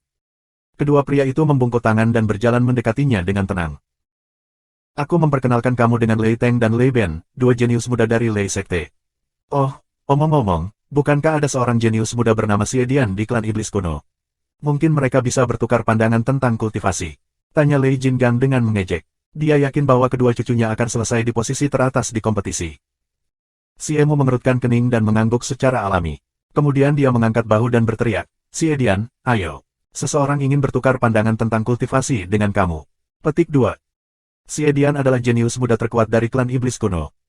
Lin Feng menatap Siemu. Dia menyaksikan Siedian muncul perlahan. Ketika dia melihat Siedian, dia mulai gemetar dari ujung kepala sampai ujung kaki karena tubuh kekacauan Siedian telah menjadi sempurna. Itu sempurna. Tidak ada yang akan percaya bahwa dia telah mencuri tubuh itu dari Lin Feng. Lin Feng mengambil napas dalam-dalam. Dia merasakan tekanan besar, tetapi berusaha tetap tenang. Selain itu, membalas dendam bukanlah hal yang mendesak. Itu masalah kesempatan. Dia harus menunggu kesempatan yang tepat dan kemudian dia bisa membunuh Siedian. Pada saat itu, Lin Feng akan sangat gembira. Klan iblis kuno akan hancur ketika mereka kehilangan kejeniusan muda mereka yang paling luar biasa. Siedian mendarat di panggung, jubahnya berkibar tertiup angin. Wajahnya sangat pucat, tetapi tidak ada yang mengira dia tampak sakit, mereka hanya mengerti betapa jahatnya dia. Kamu tidak bisa mengukur aku meskipun kamu bergandengan tangan, kata Siedian kepada Lei Kui dan Lei Teng dengan lugas dan acuh tak acuh. Dia tidak memberi mereka wajah sama sekali. Catatan penerjemah, Lei Kui tampaknya Lei Ben, penulis jadi bingung. Kita akan melihat nama yang dia taruh di masa mendatang. Kedua pria itu terlihat marah dan mengepalkan tangan mereka. Karena kamu pikir mereka tidak bisa menaksirmu, mengapa tidak bertarung melawanku? Usul orang lain tiba-tiba. Lin Feng tercengang. Dia mengangkat kepalanya dan melihat seorang pria bertopeng muncul. Itu dia. Bab 794, King Xin Yue Yao Yuyan. Dipersembahkan oleh Rudi Chandra. Pria dengan topi anyaman bambu perlahan berjalan menaiki tangga menuju panggung. Dia berhenti di depan Siedian. Dia sepertinya tidak berpikir bahwa Siedian sama kuatnya. Siemu menatap pria itu, tetapi dia tidak tahu siapa itu, tidak peduli bagaimana dia mencoba menebak. Kenapa dia memprovokasi Siedian? Klan mereka tidak memiliki konflik dengan siapapun untuk waktu yang lama. Siapa kamu? Tanya Siedian dengan murung. Pria itu mengangkat kepalanya, lalu melihat tinjunya dan berkata dengan acuh tak acuh, seseorang yang bisa menghancurkanmu.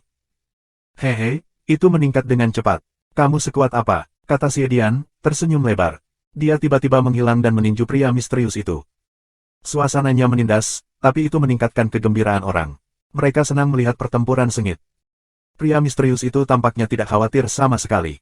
Dia hanya mengulurkan tangannya dan menekan balik. Xie Dian sudah menyatu bersama dengan kekuatan kekacauan utama, jadi kekuatan fisiknya menjadi jauh lebih eksplosif. Pria misterius itu menggunakan kekuatan fisiknya yang murni untuk memukulnya kembali. Xie Dian menganggap itu sia-sia dan bahwa pria ini hanya berusaha membawa kehancurannya sendiri. Namun, ketika tinju mereka bertabrakan, pria misterius itu tidak didorong mundur setengah langkah. Xie Dian didorong mundur 3 langkah. Dia tercengang. Bagaimana mungkin? Xie Mu heran. Xie Dian sudah menyatu bersama dengan kekuatan kekacauan utama Lin Feng, kenapa dia tidak bisa bersaing dengan pria misterius ini? Tubuh kekacauan primal adalah tipe tubuh yang luar biasa. Xie Mu murung.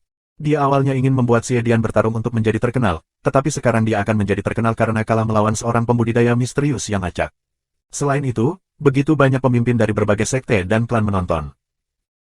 Seperti yang diharapkan, kamu tidak bisa bersaing denganku, kata pria itu, tersenyum mengejek. Otot Xie Dian berkedut karena marah. Dia ingin menagih dan menghancurkan pria itu, tetapi Xie Mu menghentikannya. Xie Dian harus sabar, dia tidak bisa mengungkapkan semua kartu trufnya dengan begitu cepat. Itu terlalu cepat. Pria misterius itu berbalik dan berjalan menjauh dari panggung tanpa suara. Namun, semua orang menatapnya. Dia adalah salah satu dari 3 pembudidaya independen dari kompetisi. Dia luar biasa kuat, banyak orang ingin tahu tentang dia sekarang. Baiklah, bagaimanapun, kompetisi belum dimulai. Silakan minggir, kata Lun Bisengtian, berdiri. Dia tidak ingin kompetisi tergelincir oleh masalah ini. Semua orang berhenti berbicara dan berusaha berhenti memikirkan identitas pria misterius itu. Di mana perwakilan dari semua kekaisaran? Tanya Lun Bisengtian. Tentu saja mereka ada di sini. Mereka datang bersama kami, tetapi mereka sedang menunggu dimulainya kompetisi hebat, kata Yuan Tian, tersenyum ramah. Namun, ketika memperhatikan, orang bisa melihat matanya dipenuhi keganasan. Lun Bisengtian mengangguk dan menatap langit yang gelap. Matahari tidak terlihat pada hari ini, tetapi kompetisi tetap harus dimulai. Aku mengumumkan bahwa persaingan besar kekaisaran, klan dan sekte sekarang bisa. Perlahan, Lun Bisengtian. Apakah kamu mengabaikan sekte Taking? Kata seorang wanita, menyela Lun Bisengtian. Suasana tiba-tiba menjadi jauh lebih santai. Beberapa pria setengah baya dengan pakaian putih muncul di langit. Mereka mendarat di panggung pertempuran dan tunduk pada para wanita dengan rok putih. Dia memiliki kaki kecil, dan kulitnya sangat putih. Pakaiannya berkibar di tiup angin, membuatnya tampak rapuh. Semua orang menatapnya. Apa? Lun Bisengtian bingung. Persaingan hebat begitu penting, mengapa sekte Taking mengirim seorang wanita? Wanita itu sangat cantik. Dia memiliki bibir merah yang lucu dan kulit putih bersalju. Dia tampak sempurna. Namun, ketika Lin Feng melihatnya, dia heran, dan hatinya mulai berdebar. Kota Savage, Yao Yuyan, Yao Yulong. Wanita itu adalah Yao Yuyan, atau setidaknya terlihat persis sama dengannya. Kinya sangat berbeda. Wanita di depannya tampak seperti surga, sedangkan Yao Yuyan tampak rapuh dan lembut. King Xin Yue. Lin Feng tercengang ketika mendengar Xie Dian membisikkan itu. Xie Dian terdengar kaget. Lin Feng mengerutkan kening dan menatap Xie Dian. Xie Dian merasa bahwa seseorang sedang menatapnya. Dia melirik Lin Feng sejenak, tersenyum dan mengangkat bahu, lalu dia menoleh ke belakang. Lin Feng menyeringai. Senyum, Xie Dian, nikmati hari-hari terakhirmu. Dia kemudian memandang wanita surgawi itu. King Xin Yue, namanya King Xin Yue. Mengapa dia memiliki kesan dia mengenalnya? Lin Feng tidak bisa berhenti memikirkan Yao Yuyan ketika menatapnya. Kamu berasal dari sekte Taking?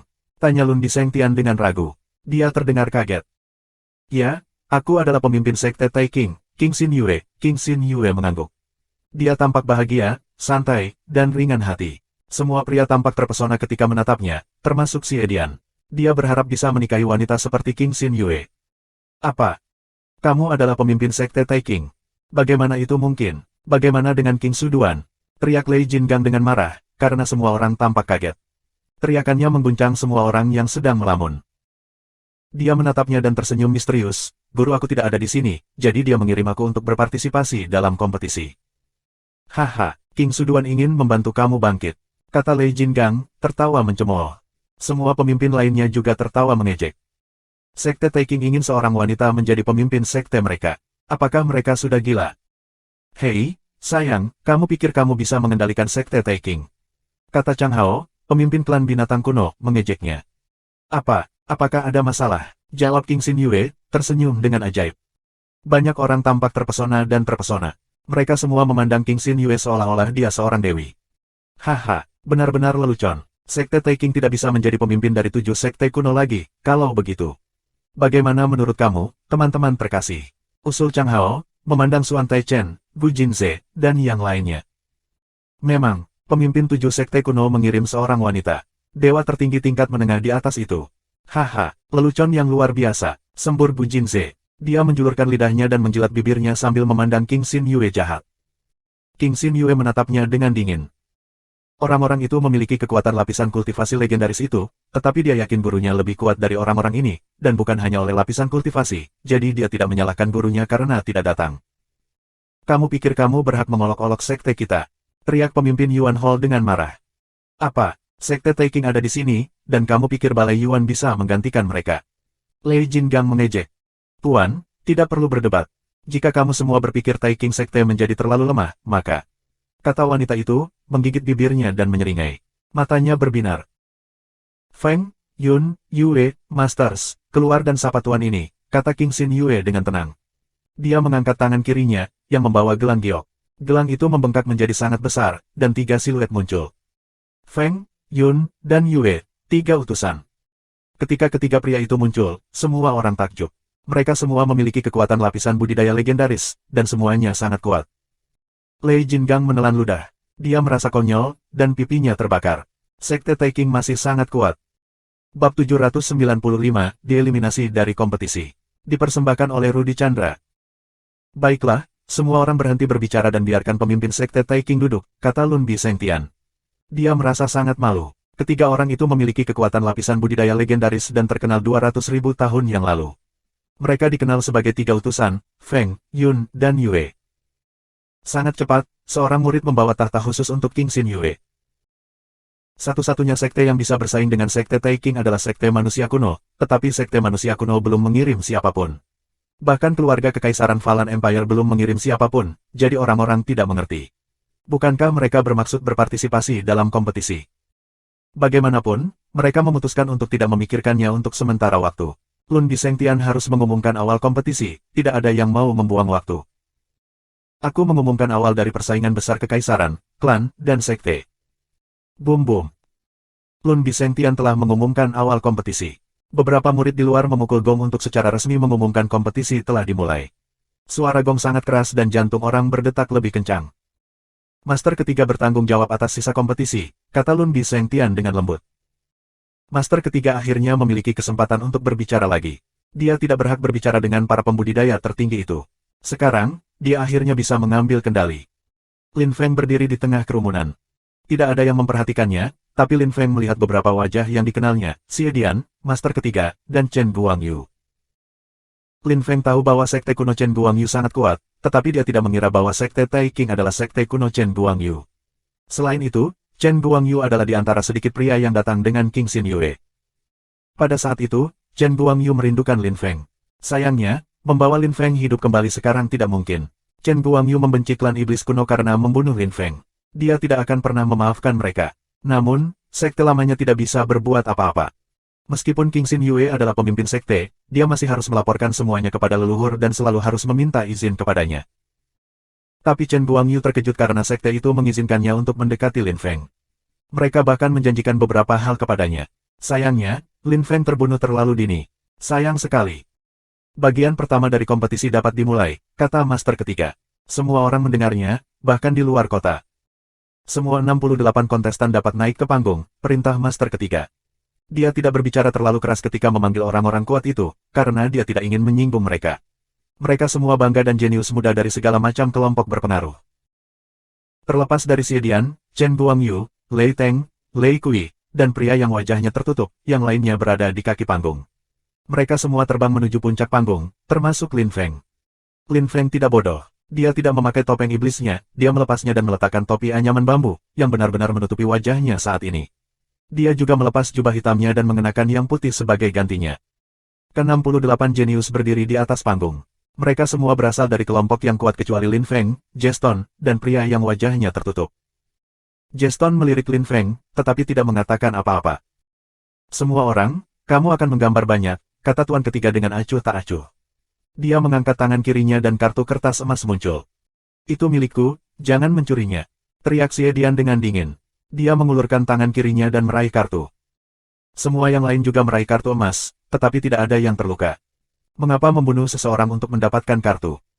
Pada akhirnya, semua orang memandang Lin Feng. Lin Feng secara alami mengulurkan tangan dan meraih kartu emas terakhir. Semua orang melihat kartumu, kata tuan ketiga, tersenyum lebar. Sangat cepat, semua orang membalik kartu mereka. Beberapa orang tampak bahagia, yang lain tidak. Lin Feng tidak membalikkan tubuhnya dengan tergesa-gesa. Dia pertama kali melirik Xie Dian. Xie Dian tampak acuh tak acuh, seolah-olah tidak peduli siapa lawannya, dia tidak peduli. Dia yakin dia bisa menang melawan siapapun. Lalu Lin Feng melirik Chen Guangyu. Chen Guangyu tampak kecewa. Dia tidak senang dengan lawannya. Tiba-tiba, Lin Feng menatap Jing Wuhen. Di sebelah Jing Wuhen adalah seorang anak, Jiang Xuan. Untung dia tidak membawanya kembali ke Langxie City, pikir Lin Feng. Dia merasa lega. Lin Feng membalik kartunya. Lawannya adalah King Kui, seorang jenius muda dari Taikang Sect. Sekte Taikang telah mengirim King Kui juga. Dia lebih kuat dari Chen Guangyu. Lin Feng telah mengambil kartu King Kui, tetapi King Kui telah mendapatkan kartu Chen Guangyu. Tidak heran Chen Guangyu tampak putus asa. Dia tidak merasa ingin melawan seorang jenius dari sekte sendiri. Namun, nama-nama pada kartu itu bukan hal yang paling penting. Yang paling penting adalah angka pada kartu, karena mereka menentukan urutan pertempuran. Jumlah pada kartu Lin Feng adalah 7, jadi pertempuran ke-7 adalah Lin Feng vs King Kui. Selama fase pertama, prosesnya sederhana. Pemenang pindah ke tahap berikutnya, yang kalah dieliminasi, kata Master ketiga, membenarkan apa yang dipikirkan semua orang. Pertempuran pertama bisa dimulai, teriak tuan ketiga, tetapi dia tidak meninggalkan panggung. Para kontestan lain, termasuk Lin Feng, harus pindah sehingga tidak ada yang bingung tentang pertempuran pertama. Jing Wuhen pindah ke tengah panggung. Nomor di kartunya adalah 1. Dia akan bertarung melawan seorang jenius dari negara Zhao, Zhao Fei. Banyak orang menatap Jing Wuhen. Semua orang mengenalnya, karena dia berada di peringkat ketiga selama kompetisi sebelumnya. Cepat dan lihat, Pangeran Wuhen akan bertarung melawan jenius negara Zhao. Petik 2. Memang, aku ingin tahu seberapa jauh Pangeran Wuhen akan berhasil kali ini. Petik 2. Kita lihat saja nanti, aku harap penampilannya tidak terlalu mengecewakan. Petik 2. Kerumunan berbisik di kaki panggung. Lin Feng hanya menyaksikan Jing Wuhen. Jing Wuhen dan Zhao Fei sekarang saling berhadapan. Zhao Fei adalah dewa tertinggi tingkat menengah. Dia sudah dianggap sebagai kultivator yang kuat di negara Zhao, tetapi dia tidak senang bertarung melawan Jing Wuhen. Dia bahkan khawatir. Mari kita mulai. Jing Wuhen berteriak tanpa ekspresi. Zhao Fei menatapnya dengan marah. Dia tidak terkenal, tapi dia tidak bermaksud membiarkan Jing Wuhen mempermalukannya.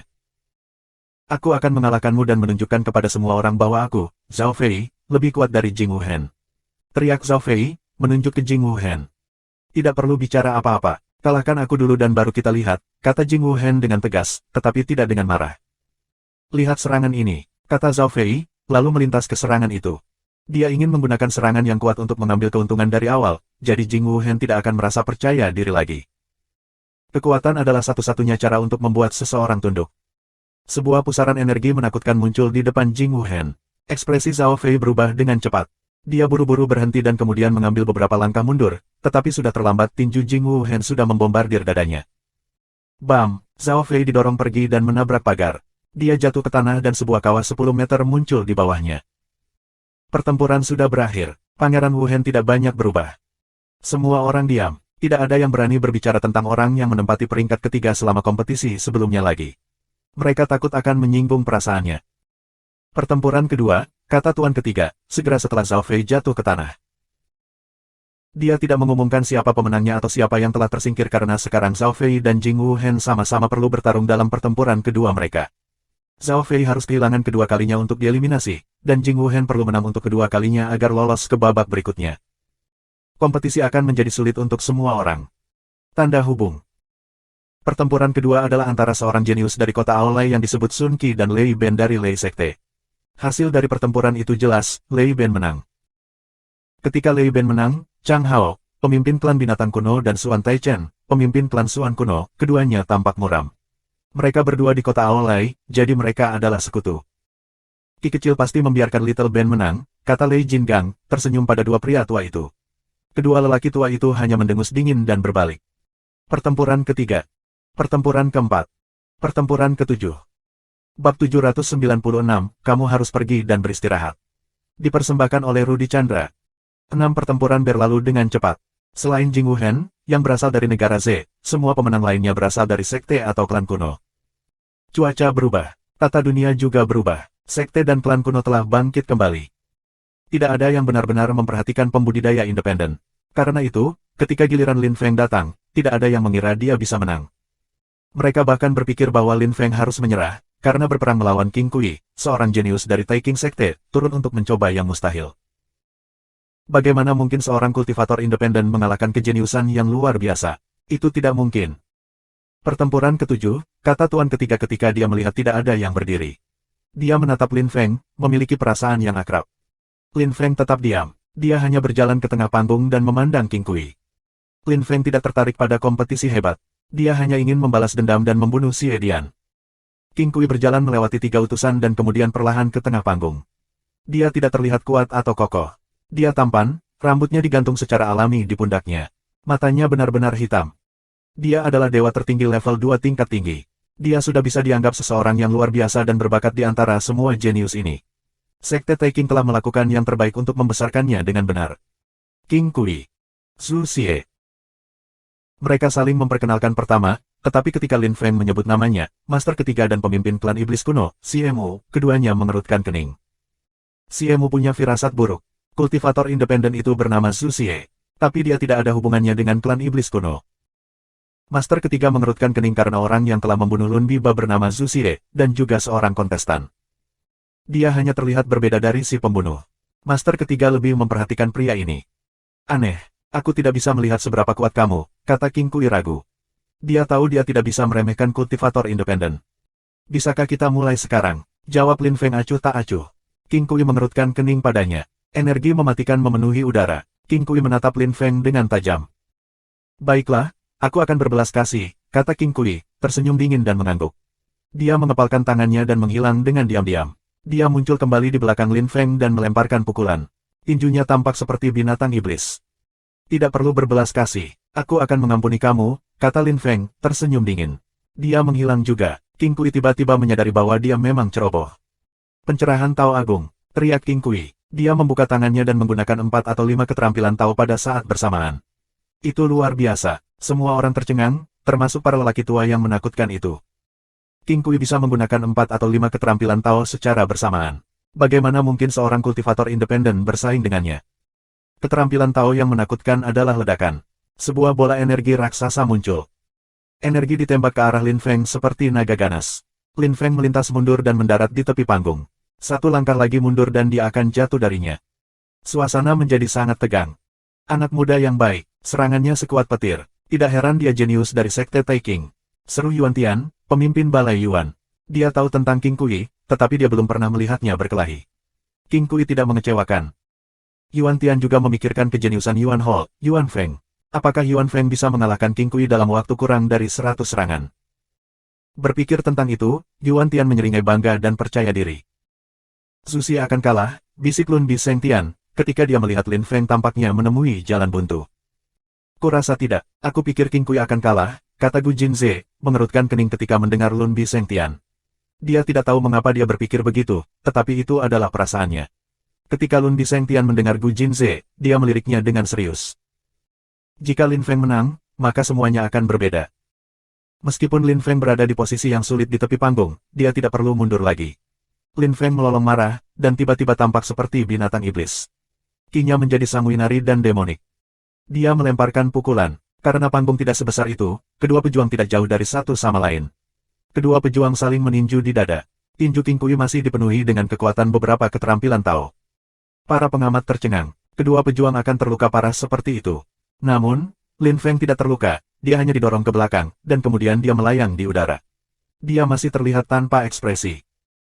Namun, King Kui sangat kesakitan, karena lubang besar muncul di jubah putihnya dan darah bocor. Dia terluka. Jika King Kui tidak begitu kuat, organnya akan hancur. King Kui didorong mundur selusin langkah. Dia terlihat sangat menyedihkan. Selain itu, seorang kultivator independen telah mendorongnya kembali. Dia tidak bisa mempercayainya. Bagaimana mungkin seorang pembudidaya mandiri begitu kuat? King Xin Yue terlihat tanpa ekspresi, karena dia tidak peduli dengan King Kui. Dia menatap Lin Feng. Dia telah memperhatikan semua serangannya. Dia memiliki perasaan yang akrab, tetapi dia tidak tahu mengapa. Sepertinya kita juga tidak bisa meremehkan para pembudidaya independen, bisik seorang jenius. Lei Ben di sebelahnya dan mendengus mengejek. Kamu pikir dia kuat? Aku bisa menghancurkannya 100 kali. Hehe, Jika kamu pikir dia kuat, maka aku harus menjadi pembudidaya terkuat di seluruh alam semesta. Haha, kata Lei Ben, tertawa dengan bangga dan arogan. Dia terdengar seperti Xie Dian. Jenius yang baru saja berbisik menatap Lei Ben dengan marah, tetapi kemudian dia ingat apa yang dikatakan pemimpinnya dan mengendalikan dirinya. Seseorang akan mengajarkan Lei Ben sialan ini pelajaran yang baik cepat atau lambat. Lagi, tanya Lin Feng tanpa ekspresi. King Kui sangat marah. Dia tidak ingin menyerah begitu saja, dan benar-benar tidak bahagia. Dia datang berpikir dia punya kesempatan untuk menjadi juara utama kompetisi. Jika dia gagal, dia akan sangat kecewa. Ayo, teriak King Kui dengan marah. Dia tampak seperti binatang iblis yang telah kehilangan akal sehatnya. Matanya memerah saat ia menuduh Lin Feng. Kinya berputar cepat dan ganas, seperti pedang yang tajam. Lin Feng mengerutkan kening, dan tetap waspada. King Kui tidak lemah. Jika Lin Feng sedikit lebih lemah, dia tidak akan mampu bersaing dengannya. Tapi sekarang Lin Feng tahu bahwa rohnya adalah asetnya yang paling berharga, dia tidak berpikir dia lebih lemah dari para jenius yang bangga ini. Lin Feng mengangkat tangannya dan mengulurkan telapak tangan. Angin berubah menjadi naga dan terbang ke arah King Kui seperti peluru. King Kui siap untuk melindungi dirinya sendiri saat ini. Dia melepaskan energi keterampilan Tao dan meletakkan tangannya di depannya untuk melindungi dirinya sendiri. Namun, energi Lin Feng masih menembus. Bam-bam, King Kui didorong mundur 10 meter dan hampir jatuh ke panggung. King Kui berhenti meluncur mundur dan kemudian berlari menuju Lin Feng lagi. Dia ingin bertarung selama mungkin musuhnya akan kehabisan ki murni di beberapa titik. Kedua pejuang mulai bertarung dalam pertempuran jarak dekat. Salah satu dari mereka diblokir, yang lain menekan, dan sebaliknya. Terus seperti itu untuk sementara waktu. Setelah sekian lama, kerumunan itu tercengang, pertempuran yang sengit dan melelahkan. Kultivator independen itu begitu kuat. Dia tidak memiliki latar belakang, namun dia bisa bersaing dengan King Kui, seorang jenius dari Sekte Taking. Luar biasa. Kedua pria itu terus berjuang. Lin Feng memiliki keunggulan. Dia bahkan tidak menggunakan kekuatan penuhnya. King Kui sedang berjuang. 50 serangan, 80 serangan. Lin Feng dan King Kui bertukar 50 serangan lagi. Lin Feng masih memiliki keunggulan. King Kui merasa semakin tertekan. Dia tidak pernah merasa begitu lemah. Dia merasa kurang dan kurang percaya diri. Baiklah, cukup sekarang. Kami sudah berjuang terlalu lama. Sudah waktunya bagi kamu untuk pergi dan beristirahat. Lin Feng berhenti dan menyatakan. King Kui merasa lebih terhina. Dia bahkan tidak punya waktu untuk bereaksi sebelum Lin Feng sudah di sebelahnya dan melemparkan pukulan King Kui jatuh ke panggung pertempuran. Lin Feng mengingat King-nya. King Kui sangat pucat dan gemetar dari kepala hingga ujung kaki. Dia telah kalah. Jenius hebat dari Sekte Taking telah kalah melawan seorang pembudidaya independen. Tiba-tiba, Zhu Xia menjadi terkenal, bahkan di luar kota kekaisaran. Banyak orang memandang Lin Feng dengan kagum. Seorang kultivator yang luar biasa, luar biasa. Dia membuat banyak orang tak dikenal merasa sangat termotivasi. Jing Wuhen memandang Zhu Xie. Dia memiliki perasaan yang akrab, tetapi dia tidak tahu mengapa. Zhu Xie sangat kuat, Gu Jinze tersenyum. Lun Bisengtian merasa canggung. Dia mengira Zhu Xie akan kalah. Benar-benar kejutan. Sejauh ini, dua pembudidaya independen sangat luar biasa. Kompetisi semakin baik dan lebih baik. Bab 797, Xie Dian. Dipersembahkan oleh Rudy Chandra. Pertempuran ke-8, kata Master ketiga, melirik Lin Feng. Dia mendapat kesan ada sesuatu yang tidak biasa terjadi. Dia benar-benar ingin menangkap pemuda itu, tetapi dia bahkan tidak yakin dia cukup kuat untuk melakukannya. Xie Dian perlahan berjalan ke tengah panggung. Dia tampak tanpa ekspresi. Dia melambai pada Lei Teng dan melambai, lalu berkata dengan acuh tak acuh, ayo. Kita bisa bertarung sekarang. Petik 2. Dia terdengar sangat acuh tak acuh, jadi Lei Teng merasa terhina. Dia tidak memberi wajah pada Sekte Lei. Otot Lei Teng mulai berkedut karena marah. Xie Dian, aku tidak tahu apa yang terjadi padamu, tapi mengalahkanku tidak akan mudah. Teriak Lei Teng dengan marah. Dia mengepalkan tinjunya dan melemparkan pukulan yang penuh dengan guntur. Itu sangat keras. Xie Mu dan Lei Jingang saling melirik dengan dingin. Tidak perlu bicara apa-apa, karena kamu tidak ingin segera menyerah. Aku akan menghancurkan kamu dari panggung, kata Xie Dian, mengerutkan kening. Lalu dia melintas di depan Lei Teng dalam sekejap mata dan melemparkan tinju yang berisi kekuatan kekacauan yang paling mendasar. Kekuatan kekacauan primal mengerikannya membuat ruang di sekitarnya bergetar. Ekspresi Lei Teng jatuh. Dia tidak pernah berpikir serangan Xie Dian akan sangat menakutkan. Bahkan sepertinya Xie Dian berusaha membunuhnya. Lei Teng tidak panik. Dia mengondensasi ki murni di kakinya, lalu mengondensasi energi seperti guntur. Dia tiba-tiba dikelilingi oleh kilat. Energi mereka bertabrakan. Kekuatan kekacauan utama bertabrakan melawan energi seperti guntur, dan ada ledakan. Lapisan perlindungan yang mengelilingi panggung terasa seperti akan runtuh. Untungnya, kedua pejuang tidak menggunakan kekuatan penuh mereka. Tetapi orang-orang di kaki panggung masih tampak ketakutan. Jika lapisan pelindung panggung pertempuran pecah, energi mengerikan itu akan membunuh atau melukai mereka. Lin Feng sangat marah ketika melihat Xie Dian menggunakan kekuatan primal chaos-nya. Jika dia tidak mengenakan topi anyaman bambu, orang akan melihat matanya merah dan penuh dengan pembunuhan. Dia benar-benar tampak seperti binatang iblis. Xie Dian telah mencuri kekuatan kekacauan awalnya, dan sekarang dia membual. Lin Feng membenci orang-orang seperti itu. Karena itu, kali ini dia harus membunuh Xie Dian. Jika dia tidak membunuh Xie Dian, yang terakhir akan menjadi lebih kuat, dan bisa menimbulkan ancaman baginya di masa depan. Setelah serangan pertama, Lei Teng didorong mundur 100 langkah dan hampir jatuh dari panggung. Xie Dian baru saja didorong mundur beberapa langkah. Dia sudah bersiap untuk menyerang lagi.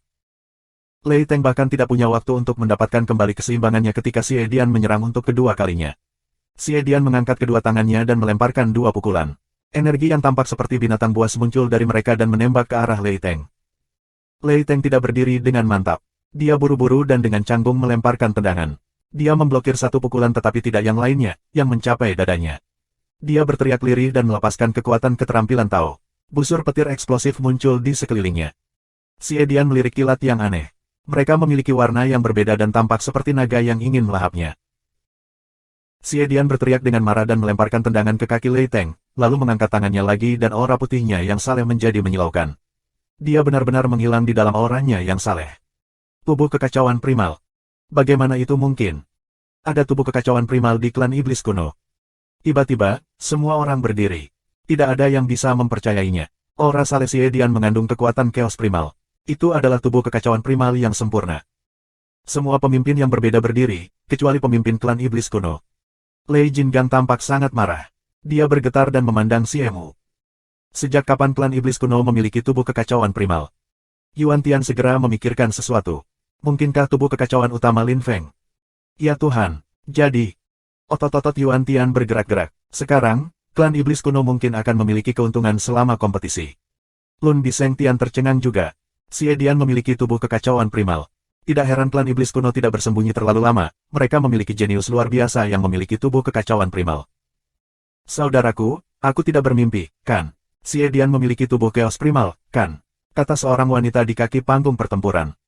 Mulut pria di sebelahnya bergerak-gerak. Wow, sangat tampan. Pria itu sempurna. Aku ingin menikah dengannya. Petik 2.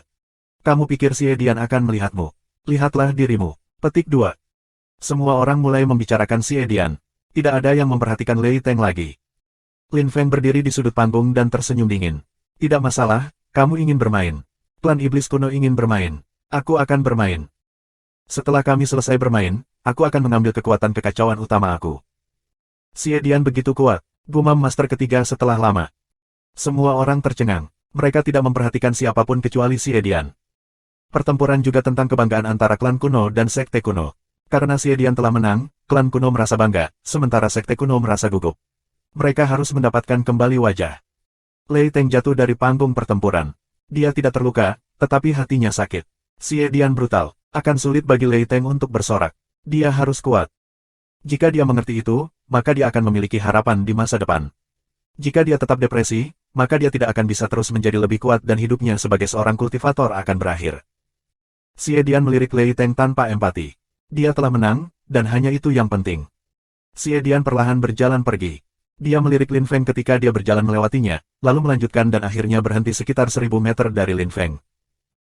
Pertempuran ke-9, kata Tuan ketiga, mengambil napas dalam-dalam. Dia kagum, tetapi kompetisi harus dilanjutkan. Lin Feng melihat seorang pria dengan topi anyaman bambu dan jubah hitam. Orang yang pernah bertarung melawan Xie Dian sebelumnya dan tidak mengalami kerugian.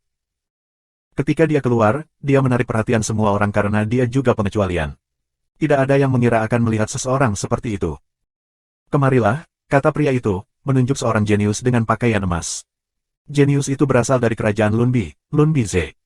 Lun Bize mengerutkan kening. Dia tidak senang dia harus bertarung melawan pria itu.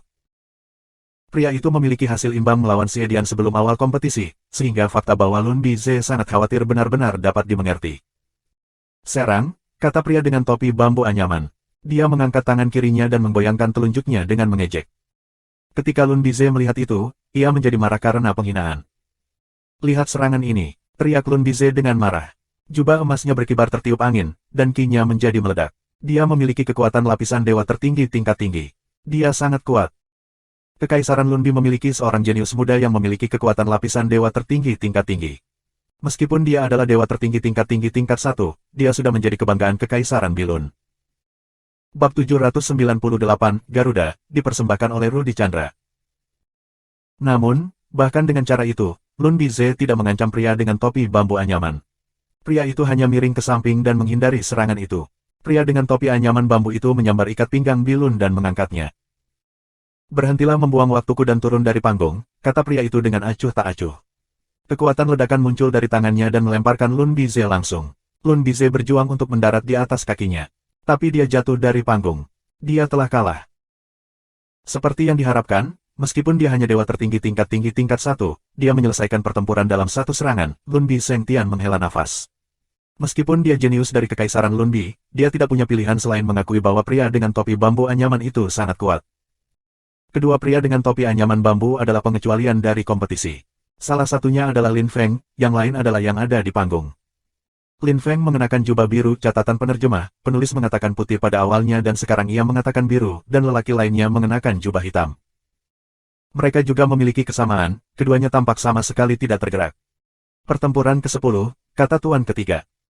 Kerumunan sudah mulai bosan, bukan karena pertempuran menjadi kurang menarik, tetapi karena semua kontestan adalah jenius luar biasa dan mereka sudah melihat begitu banyak hal luar biasa sejak awal sehingga mereka terbiasa. Pertempuran ke-27. Pertempuran ke-27 adalah antara Chen Guangyu dan Qing Kui. Qing Kui kalah melawan Lin Feng dan masih merasa marah tentang hal itu. Namun, masih akan sangat sulit bagi Chen Guangyu untuk menang melawan Qing Kui. Chen Guangyu adalah dewa tertinggi tingkat tinggi, sedangkan Qing Kui adalah dewa tertinggi tingkat 2. Tingkat kultivasi bukanlah hal yang paling penting, tetapi ada perbedaan besar antara Chen Guangyu dan Qing Kui. Paman, kata Chen Guangyu kepada Qing Kui, memerah. Banyak orang terkejut. Paman, Qing Kui adalah sesama murid guru Chen Guangyu. Qing Kui berdiri di tengah panggung, tidak bergerak. Dia melirik Qing Xin Yue. Qing Xin Yue tersenyum tanpa emosi dan mengangguk. Ketika dia melihat murid perempuan juniornya mengangguk, dia merasa lega. Qing Kui mengambil napas dalam-dalam dan berkata, aku mengakui. Apa? Kamu kebobolan? Chen Guangyu tercengang. Pamannya menyerah. Bagaimana itu mungkin? Kebobolan. Lin Feng kaget pada awalnya, tapi kemudian dia ingat bahwa Qing Kui kalah melawannya, jadi dengan menyerah, dia juga tersingkir dari kompetisi. Dengan begitu, Chen Guangyu akan dapat melanjutkan ke babak berikutnya dan mungkin memiliki peluang untuk melakukannya dengan baik. Berpikir tentang itu, banyak orang mengerti mengapa dia menyerah. Itu untuk Chen Guangyu. Tidak ada ketegangan antara anggota yang berbeda dari Sekte Taiking, setidaknya di depan umum. Sekarang saatnya untuk pertempuran ke-28. Lei Ben datang ke tengah panggung dan menunjuk Lin Feng. Lin Feng mengerti bahwa dia harus bertarung melawan Lei Ben kali ini. Lei Ben adalah dewa tertinggi level 2 tingkat tinggi seperti Lei Teng. Lei Sekte telah memilih dua orang ini karena mereka tidak ingin mengirim jenius mereka yang paling luar biasa. Mereka tidak ingin menunjukkan kepada semua orang tentang kejeniusan terkuat mereka. Lei Jingang terkejut ketika Lei Ben menunjuk ke Lin Feng, dan hatinya berkedut. Salah satu jenius sektenya telah dieliminasi oleh seorang kultivator gratis, dan sekarang Lei Ben akan bertarung melawan yang lain. Sial sekali. Lei Sekte sangat beruntung. Haha, komentar Chang Hao, tersenyum mengejek. Lei Jingang mengabaikan Chang Hao. Dia hanya mendengus dan menatap Lin Feng. Lin Feng sudah berjalan ke tengah panggung. Dia memandang Lei Ben dengan acuh tak acuh, tetapi karena dia mengenakan topi bambu anyaman, tidak ada yang bisa melihat ekspresinya. Lei Teng kalah melawan seorang pria dengan topi bambu anyaman, aku tidak akan membiarkan hal yang sama terjadi padaku. Serang sekarang, Zhu Xie, kata Lei Ben dengan tegas. Dia terdengar percaya diri. Lei Teng telah kalah, jadi sekarang tugas Lei Ben untuk mendapatkan kembali wajah untuk Lei Sekte. Ketika Lin Feng mendengarnya, dia hanya tersenyum, dan tidak menjawab. Lei Ben merasa geram. Apakah Lin Feng meremehkannya? Celestial Thunder Fist, teriak Lei Ben dengan marah. Tiba-tiba, ada guntur di langit. Lei Ben tampak seperti dewa guntur. Jika kerumunan itu dekat dengan Lei Ben, kebanyakan dari mereka akan mati. Lei Ben mengangkat tinjunya, kilat terus muncul dari mereka. Mereka menembak ke arah Lin Feng seperti peluru.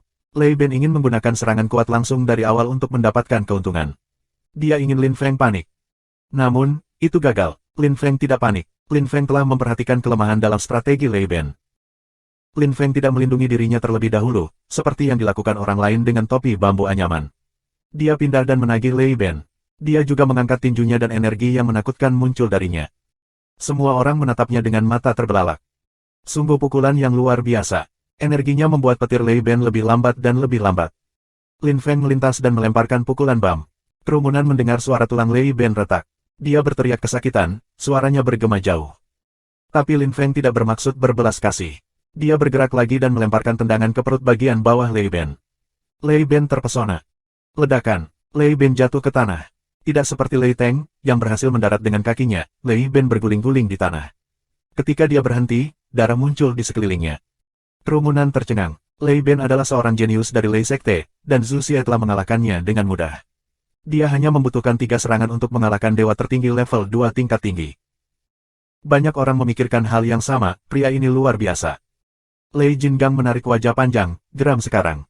Dua pria dengan topi anyaman bambu telah mengalahkan para jenius muda sekte ini. Menyebalkan sekali. Lebih buruk lagi, kedua pria itu adalah pembudidaya independen. Mereka tidak memiliki latar belakang, namun mereka telah mengalahkan para jenius dari sekte kuno. Tuan, pertempuran berikutnya, kata Lin Feng ketika dia melihat kerumunan menatapnya dengan aneh. Master ketiga kembali ke akal sehatnya dan mengangguk dengan tergesa-gesa. Baiklah, pertempuran berikutnya. 29, kata Tuan ketiga. Klan binatang kuno, Garuda. Master ketiga bahkan tidak selesai berbicara ketika seseorang berbicara. Seekor binatang buas dengan pakaian cian muncul dan mendarat di panggung. Itu memiliki kepala kelelawar dan sayap.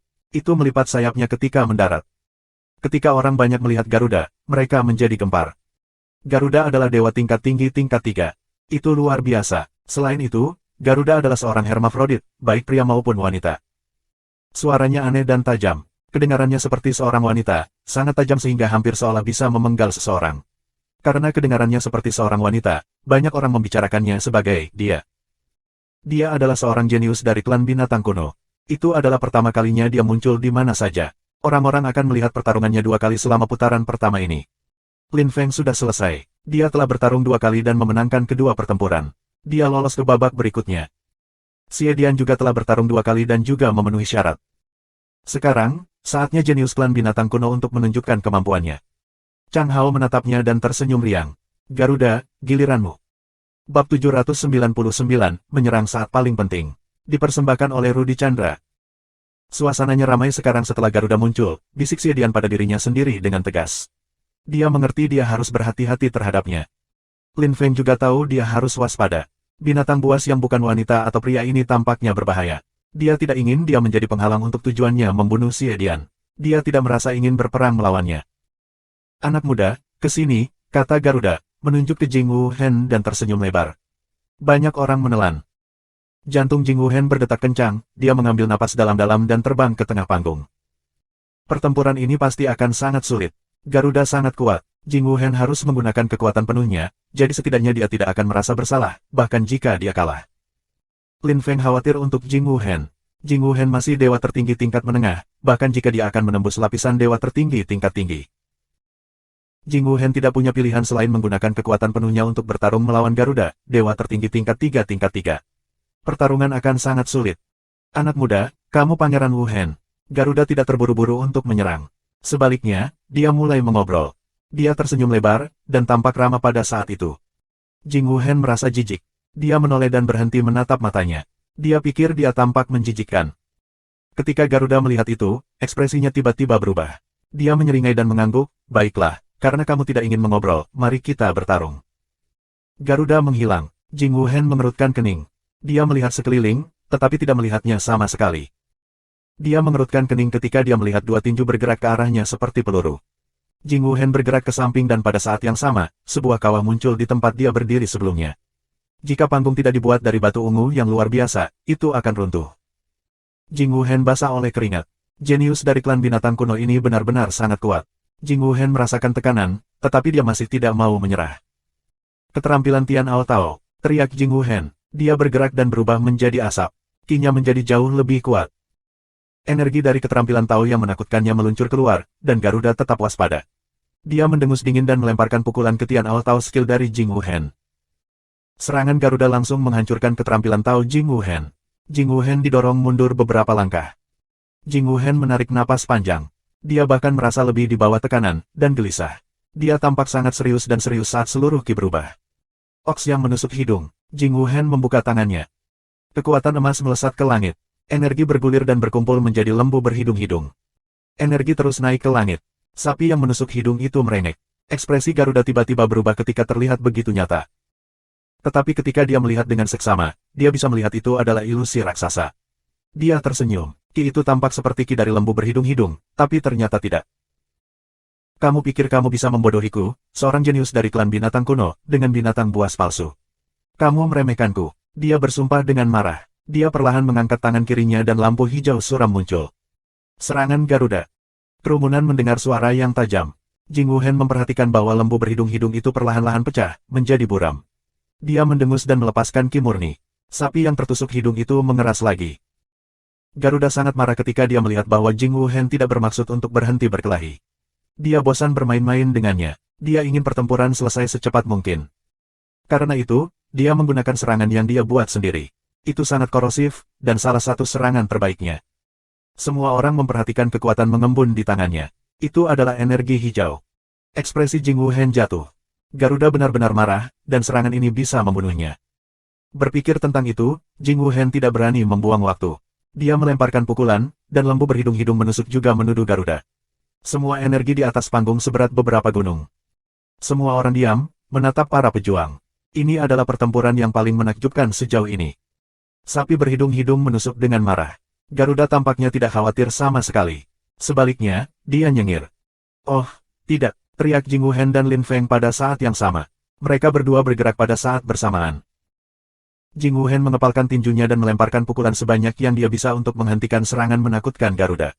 Energi hijau terkorosi langsung melalui pukulan bayangan Jing Wuhen.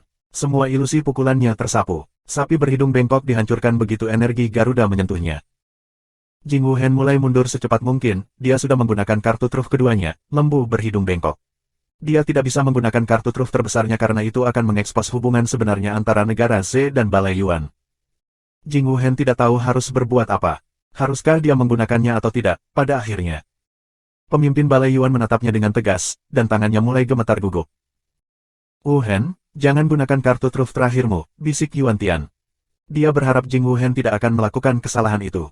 Jika dia melakukannya, maka dia tidak akan pernah tahu perdamaian lagi.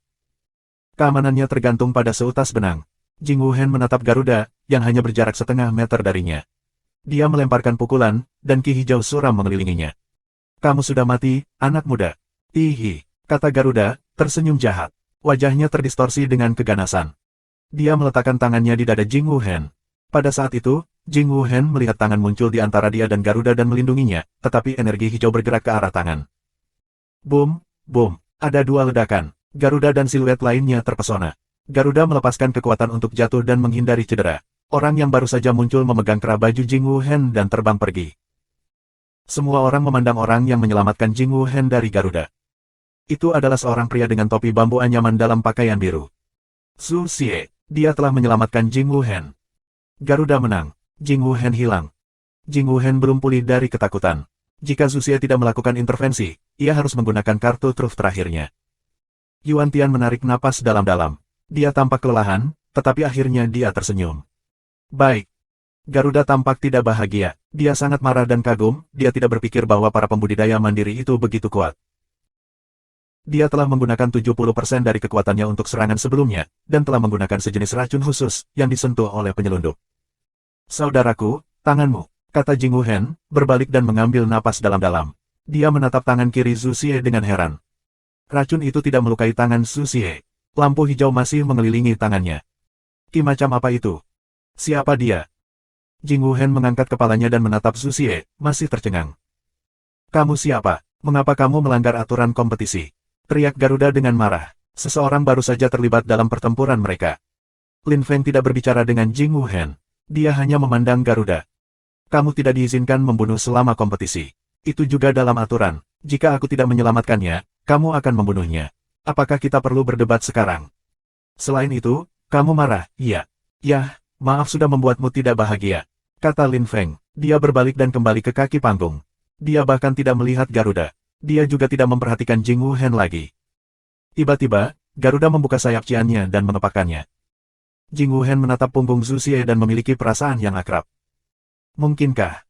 Bab 800, Provokasi. Dipersembahkan oleh Rudy Chandra. Pertempuran ke-30, kata tuan ketiga setelah semuanya akhirnya tenang. Persaingan bisa berlanjut.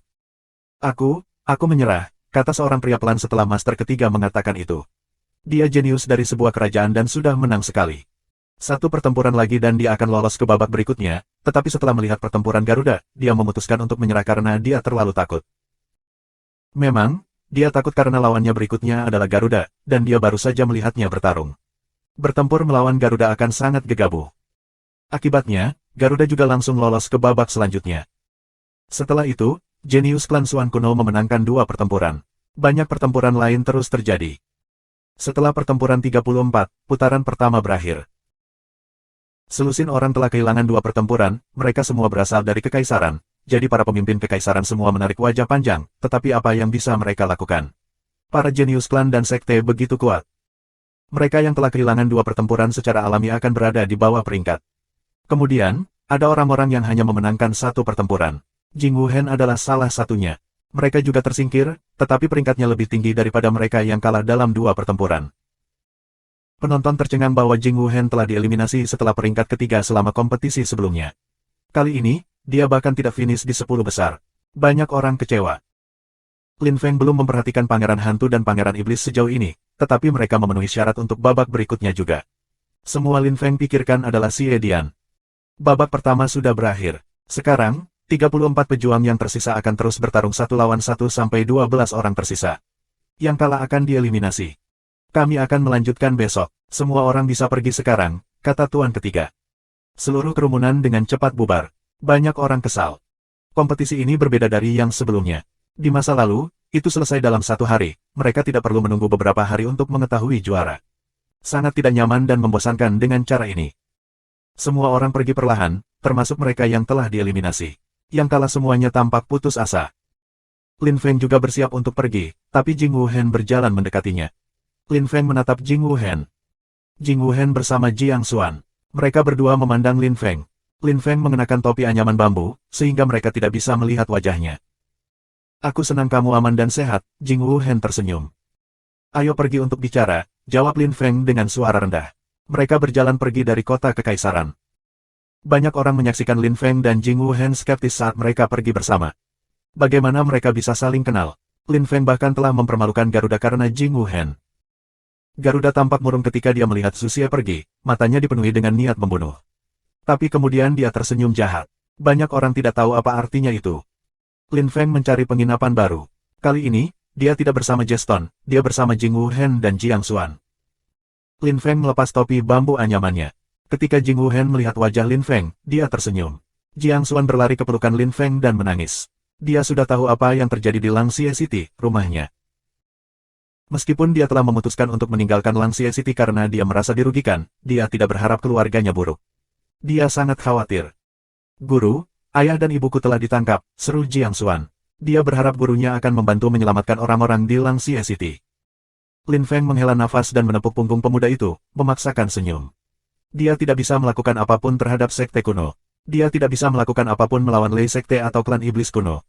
Sudah sulit untuk berurusan dengan Xie Mu, yang telah mencuri kekuatan kekacauan awalnya untuk diberikan kepada Xie Dian. Berpikir tentang itu, Lin Feng marah lagi. Dia tidak bisa melakukan apapun melawan klan iblis kuno. Bagaimana dia bisa menyelamatkan Langxie City dari Lei Sek? Itu tidak mungkin untuk saat ini. Lin Feng merasa tak berdaya dan tak berdaya. Setidaknya, untuk saat ini. Jiang Xuan tahu bahwa gurunya belum cukup kuat, tetapi Lin Feng adalah orang terkuat yang dia kenal. Segalanya menjadi tenang. Jiang Xuan berhenti menangis, dan Lin Feng dan Jing Wuhen bisa bicara. Lin Feng, bagaimana kamu mendapatkan kembali kekuatan kamu? Tanya Jing Wuhen. Dia kagum. Dia tidak mengira Lin Feng akan bisa mendapatkan kembali kekuatannya. Dia telah jatuh ke kekuatan lapisan Kaisar Ilahi pertama setelah apa yang terjadi padanya, dan sekarang dia telah mendapatkan kembali kekuatannya. Setidaknya, Jing Wuhen tidak bisa melihat tingkat kultivasi Lin Feng saat ini, tetapi dia telah melihat seberapa kuat dia. Lin Feng tahu bahwa Jing Wuhen akan menanyakan pertanyaan itu padanya. Dia bahkan lebih kuat dari sebelumnya. Bagaimana dia melakukan itu? Sayangnya, orang-orang di negara dewa tidak mengerti apa itu roh. Oleh karena itu, tidak ada gunanya mencoba dan menjelaskan apa itu roh bagi Jing Wuhen. Selain itu adalah rahasianya. Lin Feng mempercayai Jing Wuhen, tetapi ada orang tuanya di dunia rohnya sehingga dia tidak ingin membicarakannya. Wuhen, Ini rahasia. Aku percaya kamu, tetapi tidak ada yang tahu tentang itu. Ini penting karena keselamatan orang tua aku terlibat. Lebih baik dan lebih aman jika tidak ada yang tahu tentang itu. Lin Feng mengerutkan kening. Jing Wuhen tertawa dengan sepenuh hati dan melambaikan tangan. Baiklah, tidak apa-apa. Kamu aman dan sehat, itu yang utama. Petik 2. Terima kasih atas dukungan kamu, saudaraku. Lin Feng mengangguk. Dia tersentuh oleh empati temannya. Jing Wuhen tidak mengatakan hal lain, karena dia tidak marah sama sekali. Lin Feng bisa saja berbohong, tetapi telah mengatakan yang sebenarnya. Lin Feng jujur. Oleh karena itu, Jing Wuhen menghormati pilihan Lin Feng dan tidak marah. Dia hanya kecewa karena dia penasaran dan bertanya-tanya bagaimana Lin Feng bisa bertahan. Tapi itu tidak masalah. Dia juga tidak memberitahu siapapun tentang kartu trufnya.